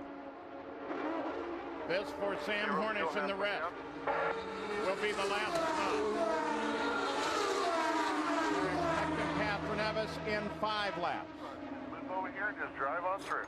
And those 5 laps could be the longest laps of Sam Hornish's career. The crew goes to work very methodical. It will be their final stop of the day. Needing to get in all the fuel, 35 gallons. The tires are done. Walking away, it should be the last time, fellas. +1 fuel, Sam, +1 fuel. Well, from the crew's point of view, they've done everything now. It's all up to Sam Hornish Jr. If he wants the championship, he wants the race, he'll have to get it done now. Alex Barron on the pit road. Castroneves still the leader. About 4 more laps, Castroneves will be in. So will Unser Jr. Unser Jr. may actually carry it a little further. Unser Jr. is looking to come in at about lap 159, and they would obviously then be able to take it the rest of the way. Yeah, and that'd bring him in probably at the same time as Castroneves currently on the plan. There's Unser Jr. now second behind Castroneves. Hornish came out in 10th, a lap behind the race. Paul, there was a very, very chilling moment when Sam Hornish Jr. was pulling out of pit road. A car went by. The battle continues at the front. Castroneves and Unser Jr. with traffic as a factor. And Castroneves for the pit. Unser stays out.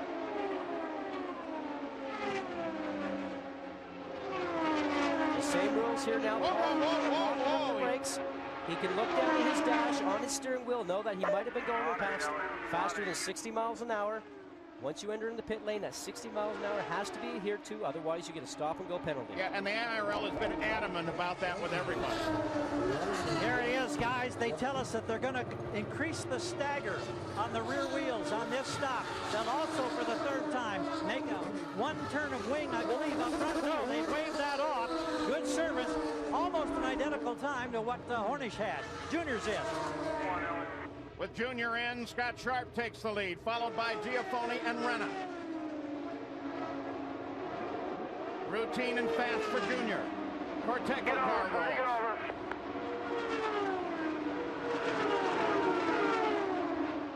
There is Sharp out of the lead. Mira goes to the front. Scott Sharp, just tires and fuel.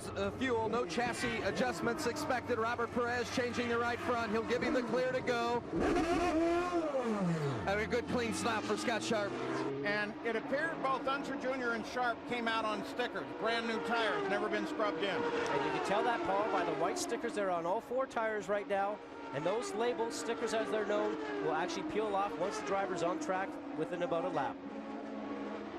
You saw Raul Boycel's car being pushed behind the wall. You now ride with the new leader, Mira, and he's got a long way to go till his next stop. He's on a different strategy.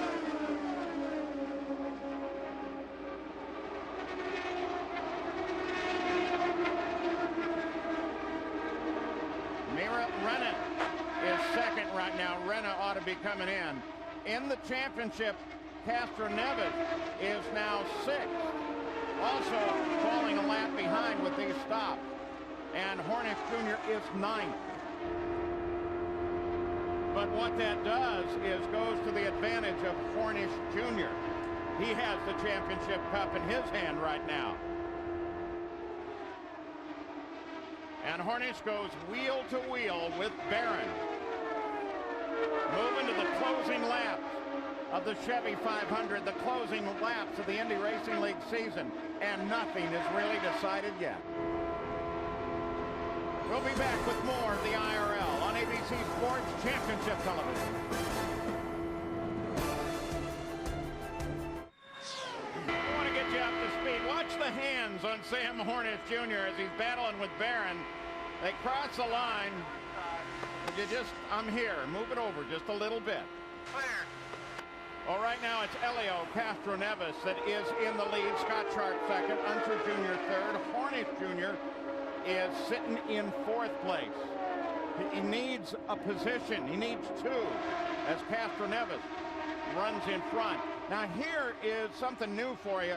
This is the cumulative time from the time the car passes the finish line, start-finish line, just before a pit stop, including the pit stop, until the car passes the line on the outlap. This is really the overall net effect. And Castroneves looking very good here. Hornish Jr. didn't come out quite as fast. Barron along with Hornish. Hornish in front. Just moved into 3rd place around Al Unser Jr. A little bit of information coming from Junior.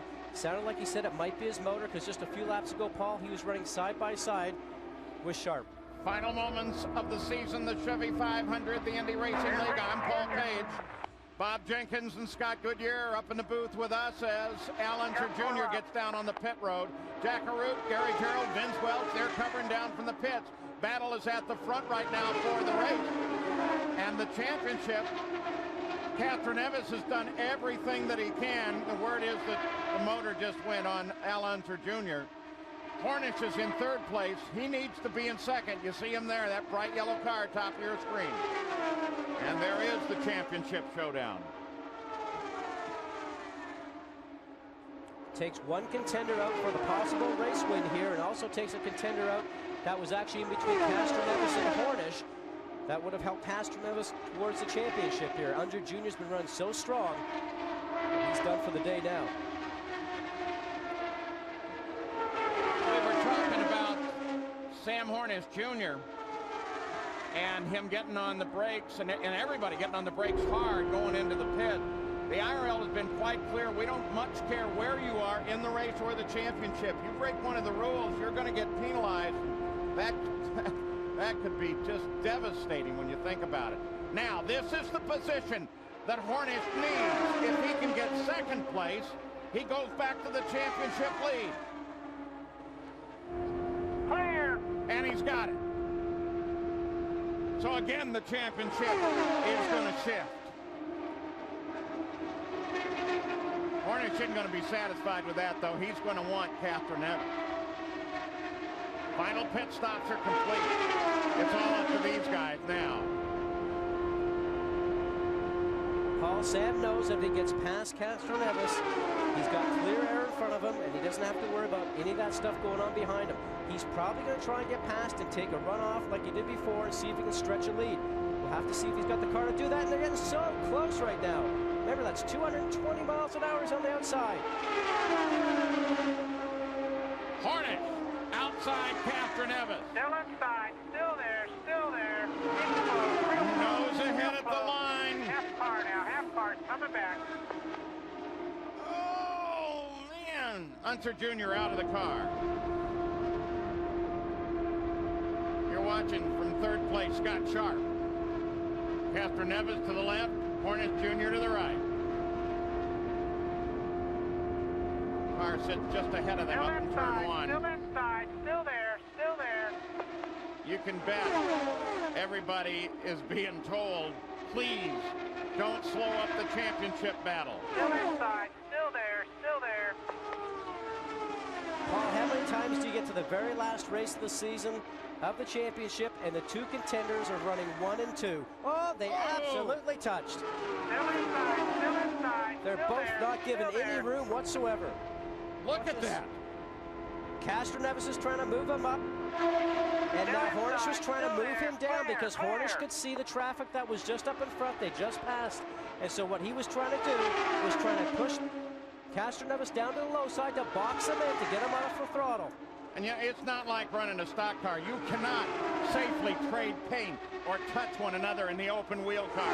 And they're doing this at 217 miles an hour. And he's back to the bottom. Look at this. He forces his way through. Exactly what Pancho Carter told Hornet Jr. not to do. Don't give up that bottom. I don't believe that's racetrack. Pancho, get him to Joel. He passed us under the white line on the back straight. Now here's where the gamemanship comes involved, guys. Because right now, Castroneves their pie will be for the 4, Sam. sort of claiming from the Pennzoil pit that Castroneves got past him, going below that white line. The white line that's on the racetrack between turns 2 and 3. They tell you not to go down there, but certainly Sam was protecting his lead a little bit. Remember at starting, we said keep an eye on Alex Barron. He's come up. Last lap he came around Sharp. Now he goes wheel to wheel with him. Sharp gets 3rd place back from him, but Barron is still pretty racing. This sprint car race, Sam, anywhere from the grass to the wall of the racetrack. Well, you know, some great advice, but I got to tell you, if I'm Sam Hornish right now, I don't want to do anything wrong, because if I'm the only guy going out, I've lost this championship. And as you mentioned before, Paul, he's in 2nd right now. He's won this championship, but you know, sometimes, as a previous driver, I'll tell you, the pride is right now, I want to win this race. Yeah, he doesn't really need it, but he wants it. On the Penske radio, they're telling Castroneves, stay cool. The question I pose, can you keep a Brazilian cool under these types of circumstances? No, Castroneves is showing incredible coolness, maturity.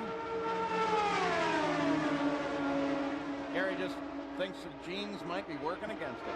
His family is here. Get a little distance, Sam, if we can. Hornish's family is here.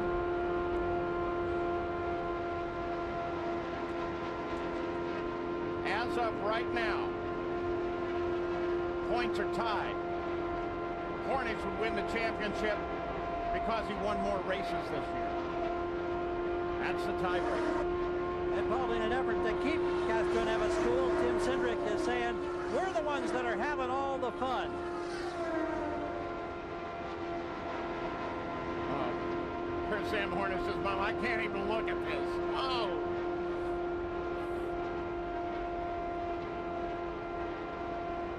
That's Elio Castroneves, the dad. 187 laps complete, 13 to go. And again, getting out side by side. Here's Hornish way wide. That let Sharp and Barron catch up. Pole sitter Vitor Mira is in 5th place. Low car low. Now they got a lot of traffic. And the closing speed there, Paul, is quite large, 25 miles an hour. This is where the spotter comes in play, letting them know what's coming up ahead. But as we're riding along here, I looked out to the stands, and those 86,000 people that are here today, they're all standing up right now.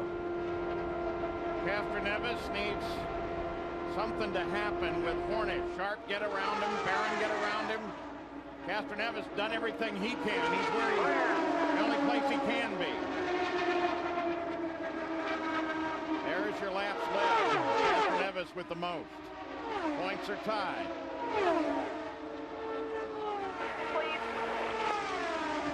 Again in a tie. Castroneves would lose to Hornet Jr. because Hornish won more races in the season. Hornish has 4 wins. Elio has 2. Sharp and Barron could both become a factor as they're closing in. Now, Paul, with 10 laps left to go, all the drivers are trying their hardest, but I can tell you these two guys up front right now, heart rate's probably about 180 or 200, and their foot is mashed all the way down on the gas. They're not going to lift at all. Now, you can't minimize the desire of Barron and Sharp And they could be the ones that actually change the championship. Well, exactly what can happen. We've seen this happen in Chicago. We've seen it happen here before. Inside. If Still these there. two guys are dead heat as they are right now, side by side, if the driver comes up behind, as Barrett is right now. Oh, and Hornish trying to go for the lead. Still inside. Catherine is going to hold him. So it may be the drivers in second and third, Paul. Getting close, not there. Still inside. In that second line, that's going to maybe help the outcome of this race. Shades in Chicago a week ago, they continue side by side. Still inside. Mira now comes up in that battle for third. Now Castroneves has the advantage on the low line in the bottom of the turns. Lap traffic is coming up here. Hornish is going to try and squeeze him low, box him in. We'll have to see what happens. Castroneves is going to try and push him high. They split. Oh. Mira comes to third. Look at this. He's trying to push him up. They touched. Sam's wheel definitely touched. He saw a suspension move. Castroneves comes out and around clean. Oh, never mind. They moved it. It's fine. 5 laps to go. 2 cars behind you now. 2 cars behind you. And the 2-car, Mira, is very powerful. Olsen, another young Brazilian, daring, brave, wants to show something to his owner, John Menard. And if he does, and puts Hornish down into third place, the championship changes. But right now, Hornish Jr. is the champion, and he may be the leader. Still inside. Still there. Still there. Now, if he gets through, Paul, you watch Sam. He will dive towards the bottom. Oh! 220 miles an hour, not giving an inch. Still inside. Still there. Still inside. See, here comes Mira's off the gas. Around, they go in, they come back in on. See, Sharp's got the experience. He's hungry. He can see it. He can taste it. You heard Mira lift off the gas. Still inside. Still there. Still there. Two former winners now running on the inside. Sharp, former champion. And Alex Barron, who won his first race this season. 3 to go.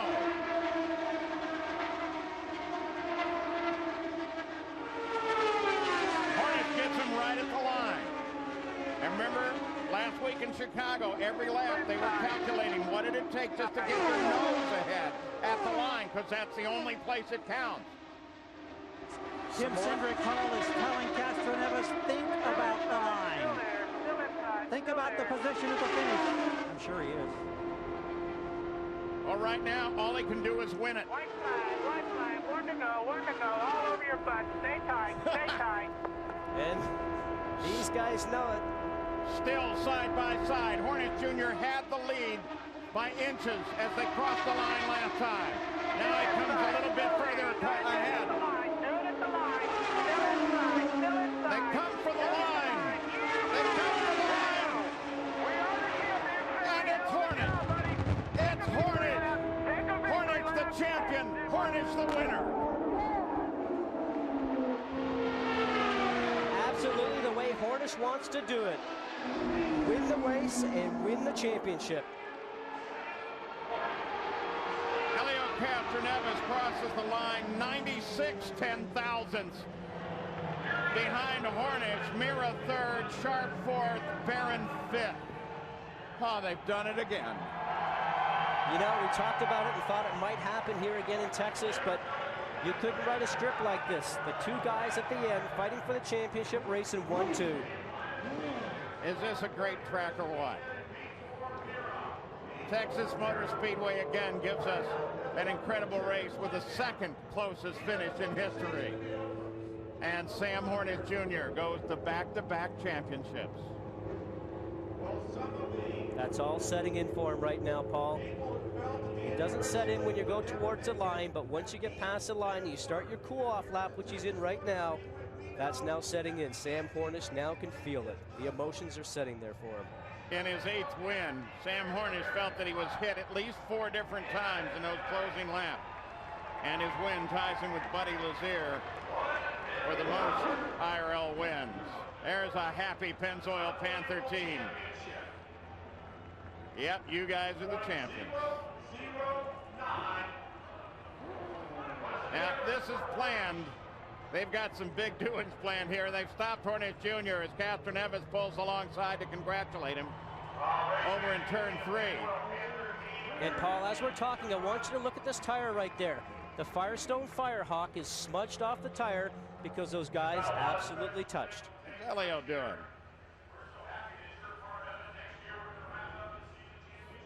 Gary Gerald? John Barnes has been jogging. Here comes Bart Connor, the former gymnast who wears a Pennzoil crew. He works in here. John, the emotion of this moment as you cement another championship. What are you feeling? Oh, man, I can't tell you. Been one elation. What were your thoughts over those last laps as those two drivers, your driver, Hornish and Castro Neves, looked like they touched at least 2 or 3 times? Yeah, it's pretty wild. When people at home should have got a hell of a show today. Roger Penske and Tim Cindric came down to congratulate you. I know that you have a ton of respect for that team and what they brought to the IRL through this first year, but yet your satisfaction factor, where does it stand? I mean, it's the top. This is it. It's what you do it for. The emotion. Team Penske is just a great organization. They brought a lot of effort and class to IRL. Can this racing get any better? I don't know. I hope so. He's headed for victory lane, Vince. Well, Roger Penske just mentioned a moment ago, Sam was right there, whether he was second or first, he was still going to get the championship, but I know you still wanted to get that 3 across the line first. Well, I think that just shows you, how competitive we've been all year, and Sam drove a terrific race. They helped each other in the traffic there at the end, but, what a way to finish, 25 laps side by side. That should bring him back next year. We had a great run this year in the IRL. We're glad to be part of it. I take my hat off to the team, to Jill, obviously, and Elio. What a great run, but they deserved it and they won it. Congratulations on a terrific season, Rob. Thank you very much. Well, Elio Castro Neves has set the standard of climbing the fence after a win, but now the Pennzoil Panther crew is on the fence here at the start-finish line. And let's go down to Gary. Elio, senior and junior, they get together, the father consoling his son. We were just asking John Barnes about his emotions. I've got to ask you the same thing, because it looked like you did everything you could possibly do to win a championship. Wow, what a fantastic series. I mean, I couldn't be happier. Obviously, I want to win the championship, but unfortunately, that's not the way we'll go. He was the best. It's great to challenge guys like that. He did a hell of a job. His team did a hell of a job, but I have to thank my team. What an awesome team. It's a shame. Guys, I tried really hard. I think you guys saw, but hey, always next year. How many times did you touch that yellow car? Did I touch? That's where I was just trying to look. I tell you, man, that was incredible. I mean, it couldn't be more exciting. What a great finish. Hey, we start racing against each other all the way through until the last lap. Like I said, we're going to be the last lap of this last racetrack, and what a fantastic finish. I know you haven't had much time to think about it, but as you think right now, would you have done anything different? Not only today, but maybe at any point in this season?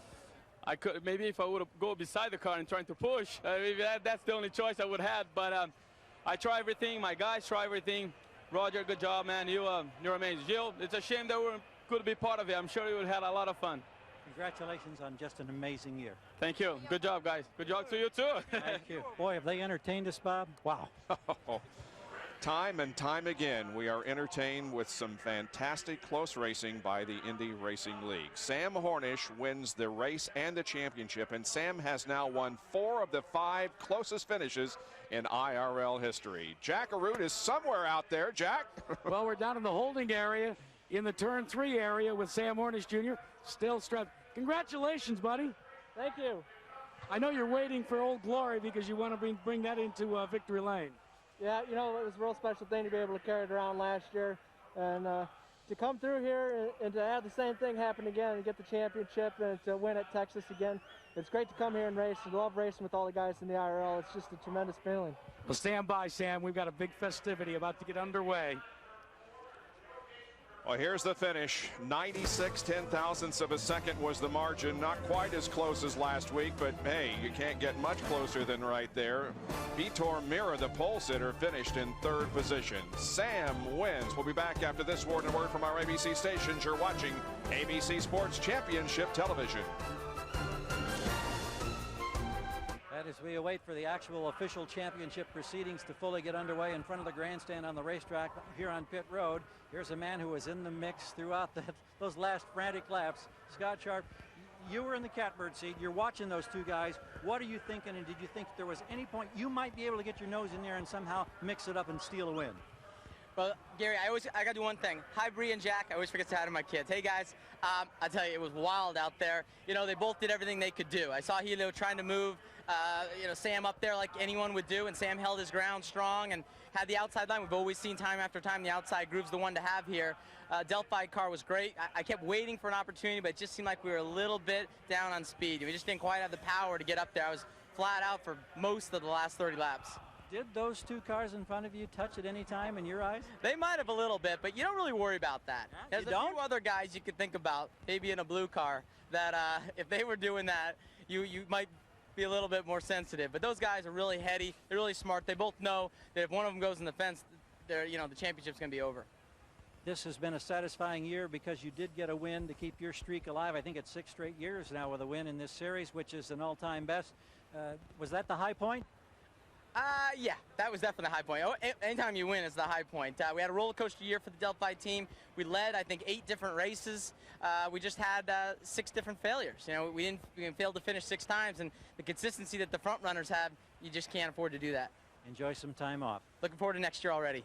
Oh, so are we. That's Scott Sharp. Let's go to Bob. Scott Sharp finishes 4th, and now Sam Hornish Jr. in the car with the American flag on board. Comes from turn number 3 around here to the main straightaway, where, of course, the championship laurels will be presented him. Actually, he's going down the backstretch in the opposite direction of the race traffic. But it's just allowing the fans to celebrate with him this incredible year that the Pennzoil Panther team has had and that Sam Hornish has brought them. His 2nd consecutive IRL championship. He becomes the first driver to repeat as Indy Racing League champion. And he did it today in incredible style as he and Elio Castroneves, the other points contender, race side by side to the finish, with Sam winning by just a few inches. 21 lead changes during the afternoon among 7 drivers, and the average speed of this race, 163.981 miles an hour. We were slowed for 4 cautions totaling 35 laps. Well, Sam's going to do some donuts for us here in front of the main grandstand as the American flag remains on board. Before long, he will be getting out of that car and we'll be able to talk officially with him. There are the results. 7 cars finished on the lead lap, with Vitor Mira, the pole sitter, finishing in 3rd position. Sarah Fisher ended up in the 11th spot this afternoon. What a run. To top off a season that's just been incredible, Sam. Yeah, it has been an incredible season. Would have been a little bit better if the driver hadn't screwed up at a couple races, but the Pennzoil Panther crew, they do an awesome job for me. They always give me cars that are dependable and safe and, good to go out there and run. So it's always a joy to go out there and run for those guys. And, it's all for them. I really want to thank God, my family, my mom and dad. They made everything possible for me to be where I'm at. Sam, 1 year ago you came to this race. You were victorious, but you didn't have the pressure of a championship on your shoulders. You had wrapped it up previously. Describe the differences. I wanted to win last year and I wanted to win this year, but this year I needed to win. So, it's a great feeling. The Pennzoil Panther guys just have given me awesome race cars all year long. And I think maybe we need to carry that American flag more often. Well, let's go over to Tony George, who is the president of the Indianapolis Motor Speedway and the founder of the Indy Racing League, because, Sam, there's a very special presentation about to take underway, or about to happen here with Tony George. Tony, the mic's all yours. Well, Jack, thank you. And I want to thank all the fans here at Texas Motor Speedway. You're the greatest. We love winding up the championship down here. I want to thank all the IRL teams and drivers for putting on a great season for the 2002 championship, and especially I want to congratulate Sam Hornish on your 2nd back-to-back championship, and Elio Castroneves, Marlboro Team Penske. They put up a tremendous fight. Gilles DeFerrin, you guys make it so exciting. I can't stand it anymore. You are the man. You're the finest talent out there, and congratulations. Thank you. And the crowd roars in their appreciation. Tony, that's a pretty impressive trophy back there, but I think what's more important is what's to the left of us here in that Chevrolet pickup truck. $1 million going to the champion. You know, Sam takes it all in stride. I think, you know, we're very pleased with the growth and progress of the Indy Racing League. We hope to make that $10 million one of these years, but, you know, it's great. We love all the fans. We love ABC. We look forward to coming back again next year, and I don't know what to expect, but it's going to be great. After what we've seen this season, I don't know. All I know is that we'll probably see just the same kind of excitement. I'm sure we will. Tony George, and let's get a hold of Sam one more time, as he's already started giving out interviews.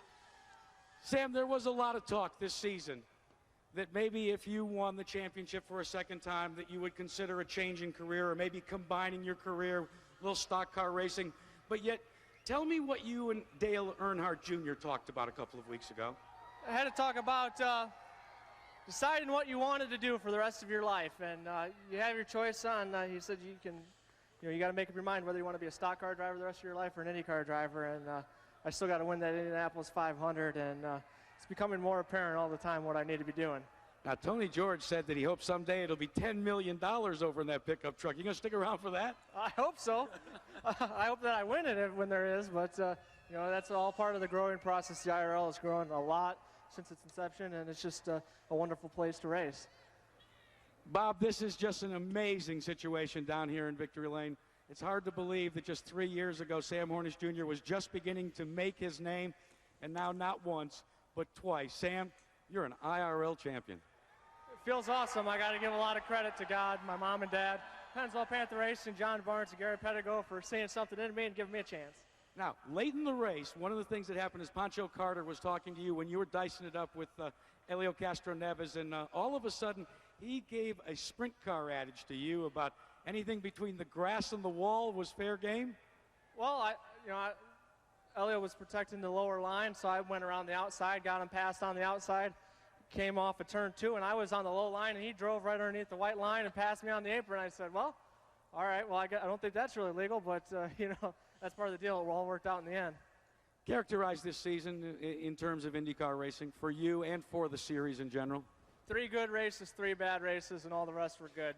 Couldn't ask for anything more. Had a car that didn't fail me once all year, and if not for a couple driver mistakes, we would have been celebrating last week in Chicago probably. Well, we're going to let you celebrate right now. Congratulations, Sam Hornish, the Pennzoil Panther team. Let's go back upstairs. Sam Hornish Jr. finished 20th and 27th in his first 2 appearances here at Texas in 2000. He comes away with the victory here today and the championship. Vince? Well, Vito Mera was the pole sitter, and he finished 3rd here today in just his 4th Indy Racing League event. You got better every time out, 15th, 19th, 8th, and 3rd today, even led some laps. What was your impression of the racing up front today? It's tough run with those guys. They have a lot of experience, but I'm doing my best. Jones, Manville, Menard car, and the crew, they did a very, very good job. And it's already a month that they don't stop working. No weekends, no holidays, anything, just working on the cars. I'm proud to be with them, and they gave me the biggest present anybody ever gave me. You said you thought maybe your car was even a little bit faster at the end than the 2 leaders. Why didn't you challenge? When there were 10 laps to go, I think I was 5th, running on the front package there. They were fighting really, really tough, really hard. I knew they were for the championship. That was a year decision. So I thought, should I go by, should I don't? But then afterwards worked just fine. You probably made the right decision. Vito Mera finishes 3rd today, just a 10th of a second behind the winner, Sam Hornish Jr. Bob Jenkins. Great run for that young man. We may see him back in the league again next year. Well, here is the finish as Sam Hornish Jr. has the championship by 20 points over Castroneves. Felipe Giafoni was 4th in the point standings nearly all year long and finished that way 99 behind, and Alex Barron finished in 5th position. And there are the other in the top 10 of the point standings here in the IRL 2002 season. We'll be back after this And a word from our ABC stations. You're watching ABC Sports Championship Television.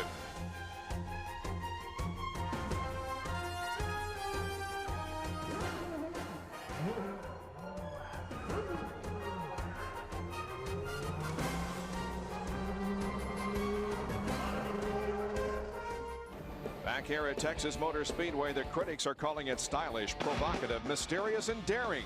Don't miss the world premiere of television's hottest new drama, Push Nevada. Catch a special preview Tuesday at 9, 8 Central, only on ABC.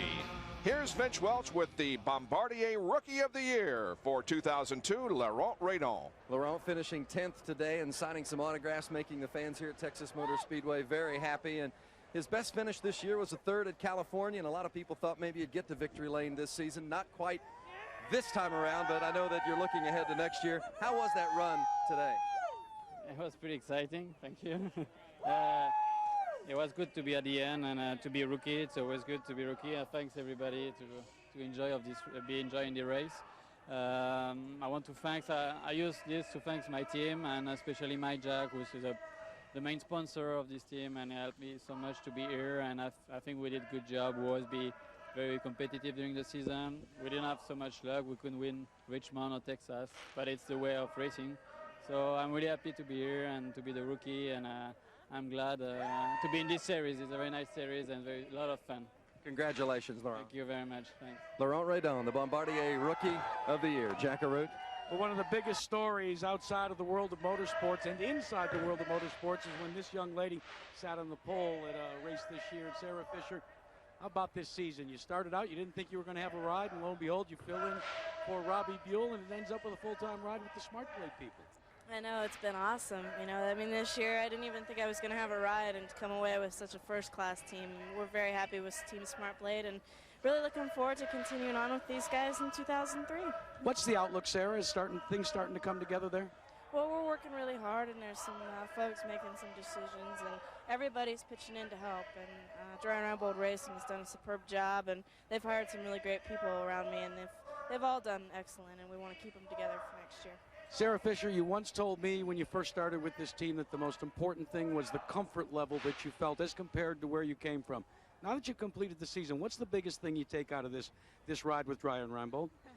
Well, you just got to learn to go fast. I mean, that's all we really had today, and we missed the setup a little bit. We had a huge push and just couldn't stay with them. And you know, now we're not tuning for comfort. We're tuning for speed and to win races, and we just need more shots at it. And Gary, I think she'll get a lot of shots at it next year, and I predict she'll win one before we're here next year. It's going to be very exciting to see how that career flourishes. Here's a young man who's made quite an impression in this league. Larry Blair, his son Austin is here, and Alex Barron, the driver of number 44, who ends up 5th today. How satisfied are you, not only with the performance today, another top 5 finish, but for a first year in the IRL competition the entire season? Well, I think we're really satisfied with our result. To finish 5th in the championship our first year, you know, it's a heck of an accomplishment. We got put together fairly late, and our motor program came on fairly late, and you know, to do this and finish 5th and then running real strong at the end of the season, you know, we couldn't ask for more. But we want to be back next year and do this again, and I think we'll leave off right where we left off here. And you know, and I wouldn't have this opportunity without Larry Blair, and you know, he's put together just a tremendous program here, and I'd love to work for him again next year and have all the guys with us. We got good pit stops, good team, excellent engineer with John Dick, and my hat's off to everybody, and I'd just like to thank everybody. Chevrolet's come on with us, and we look forward to running with them next year. They've really picked up the pace here at the end of the season. It really shows. And what he modestly didn't say was that he won a race on a 1.5 mile track earlier this season in Nashville. Larry Blair, a quick comment from you. Did this season exceed your expectations coming into the IRL? Yeah, Gary, it really did. We, as a new team, but a lot of experienced people, we wanted to make solid and steady progress. It was really kind of our motto in the beginning of the season, and we accomplished that and won a race, 4th at the Indy. The accomplishments here, 5th in the points. So for Rarevac Blair Racing, we're really proud of everybody, the whole team. Alex, a great driver. We're very proud. Thank you. Looking forward to seeing you guys in 03. It'll be here before you know it. Hope you're ready. I'm ready. Let's go. All right. Jack? Gary, we want to show you the look of the future of Indy Racing League competition. This is the outfit that Buddy Rice has turned into. The reason I say this is 12 of the starters today were age 30 and under. You, of course, one of those. And Buddy, talk about your being called to service with Red Bull Infinity Racing and the rest of the season that you've enjoyed here. Oh, it's been an excellent season, an excellent opportunity for me to finally make it into one of the top elite levels of open wheel racing, and the opportunity that Achiever and Red Bull gave me was excellent, and I've tried to make the most of it, and we'll just have to see what happens for next year, but it's been an excellent opportunity and experience. And Bob, if you do turn them around backwards, there is the logo on the hat. Well, the sponsor is mentioned, but it's on the back of the hat as he is wearing it. Well, the celebration continues. That $1 million divided up in those bags may be getting wet with all the champagne that's being sprayed down there as the Pennzoil Panther team celebrates its second consecutive championship in the Indy Racing League. Next Tuesday at 8, 7 Central, John Ritter is married with kids in the new comedy 8 Simple Rules for Dating My Teenage Daughter. Tuesday at 8, 7 Central on ABC. We'll be back to wrap it up from Texas Motor Speedway in just a moment.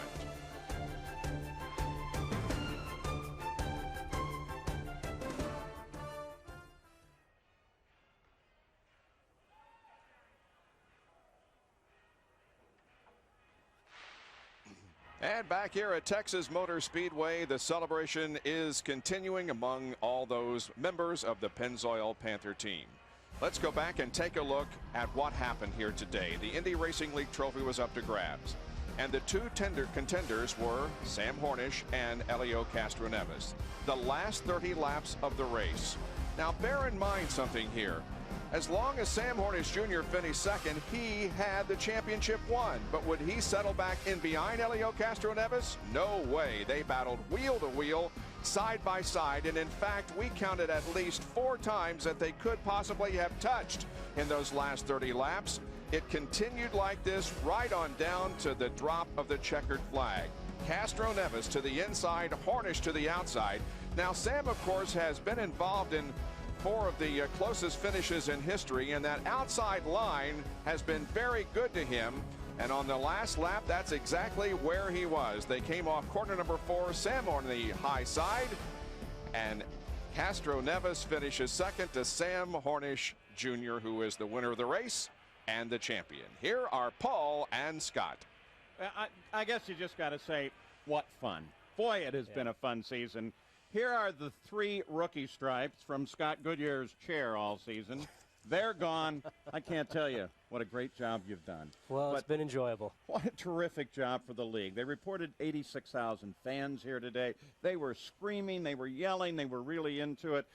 And it just makes you want to look ahead to next season already. Normally about this time of the year you say, oh, well, going to get a break. No, I want to see a race next week. You almost feel that way, but Paul, what comes to my mind right now is that Panther Racing, which was developed and started in 1998, beat Penske, the powerhouse of open wheel racing, with 11 Indy 500 victories, 11 championships, started in 1968. What an amazing fate for these teams. Yeah, but what that will do for Penske Racing is just say, we're coming back hard once again. And I think it's absolutely amazing that Pennzoil Panther did it with a single car team, except for the last couple of races. So they really have their act together, Jack O'Reilly. Well, not only has the race been exciting, but this crowd has been let loose in the IRL garage area. And after running 200 laps at Texas Motor Speedway, this man, Eddie Cheever Jr., continues to sign countless autographs for the Red Bull Infinity team. What a season, Eddie. It's the most bizarre season I've ever been in. We had very fast cars and went away with 1 win. But we learned a lot. The Infinity engine ran very well, and I'd like to take this opportunity to thank them for all the help they've given us, and of course Red Bull. But what a great season. Sam is cool hand Sam. He did it again 2 times in a row, and he beat the Penskes, and everybody thought the Penskes were going to come in here and just kind of play with everybody, and it was a great run for the championship. Bob, that's the best testimony I can ever give. Well, Eddie Cheever Jr. indeed did have a very up and down season, and we can add another to the closest finishes in history. Chicago last Sunday remains the closest, but here today we also had an incredible finish, .0096. That now becomes the second closest finish in history. Down to Vince Welch. Robbie McGee led 13 laps today. You told me before the race this chance with Team Cheever was going to be a big point in your career. How do you feel you fared? Well, you know, we're not really happy with the overall result, but it's really great to get out front and get to lead laps again. I know I could win in a car like that, and we just got caught out on fuel strategy, but that's what put us out front for a while. Like I said, I know if I had an opportunity, I could win it. It's got me excited about winning races again. He has shown that if he has a good car, he can take it to the front. He did so today. Robbie McGee. Robbie McGee, of course, had his best finish in his IRL career here at Texas Motor Speedway when he finished second to Scott Sharp in 2000. So that indeed is going to wrap it up for the year 2002 in the Indy Racing League. Now you look back over the season and you find so many things you can talk about, but perhaps instead of looking back, we should look ahead just a little bit.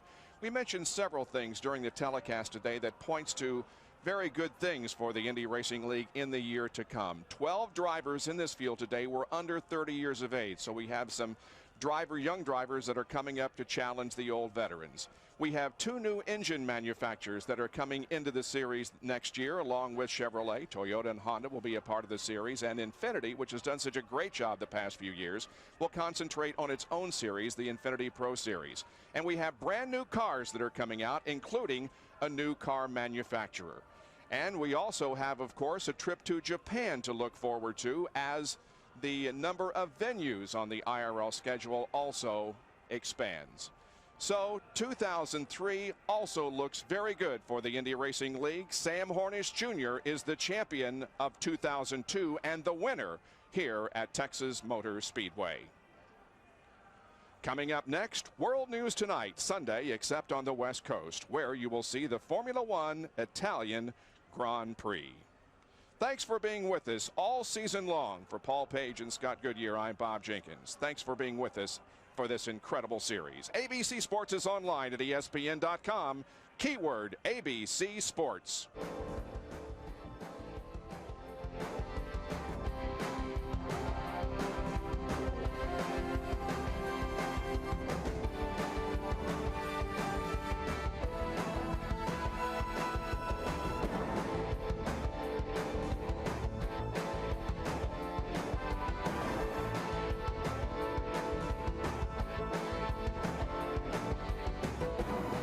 It's been fun. Thanks for joining us. We look forward to 2003.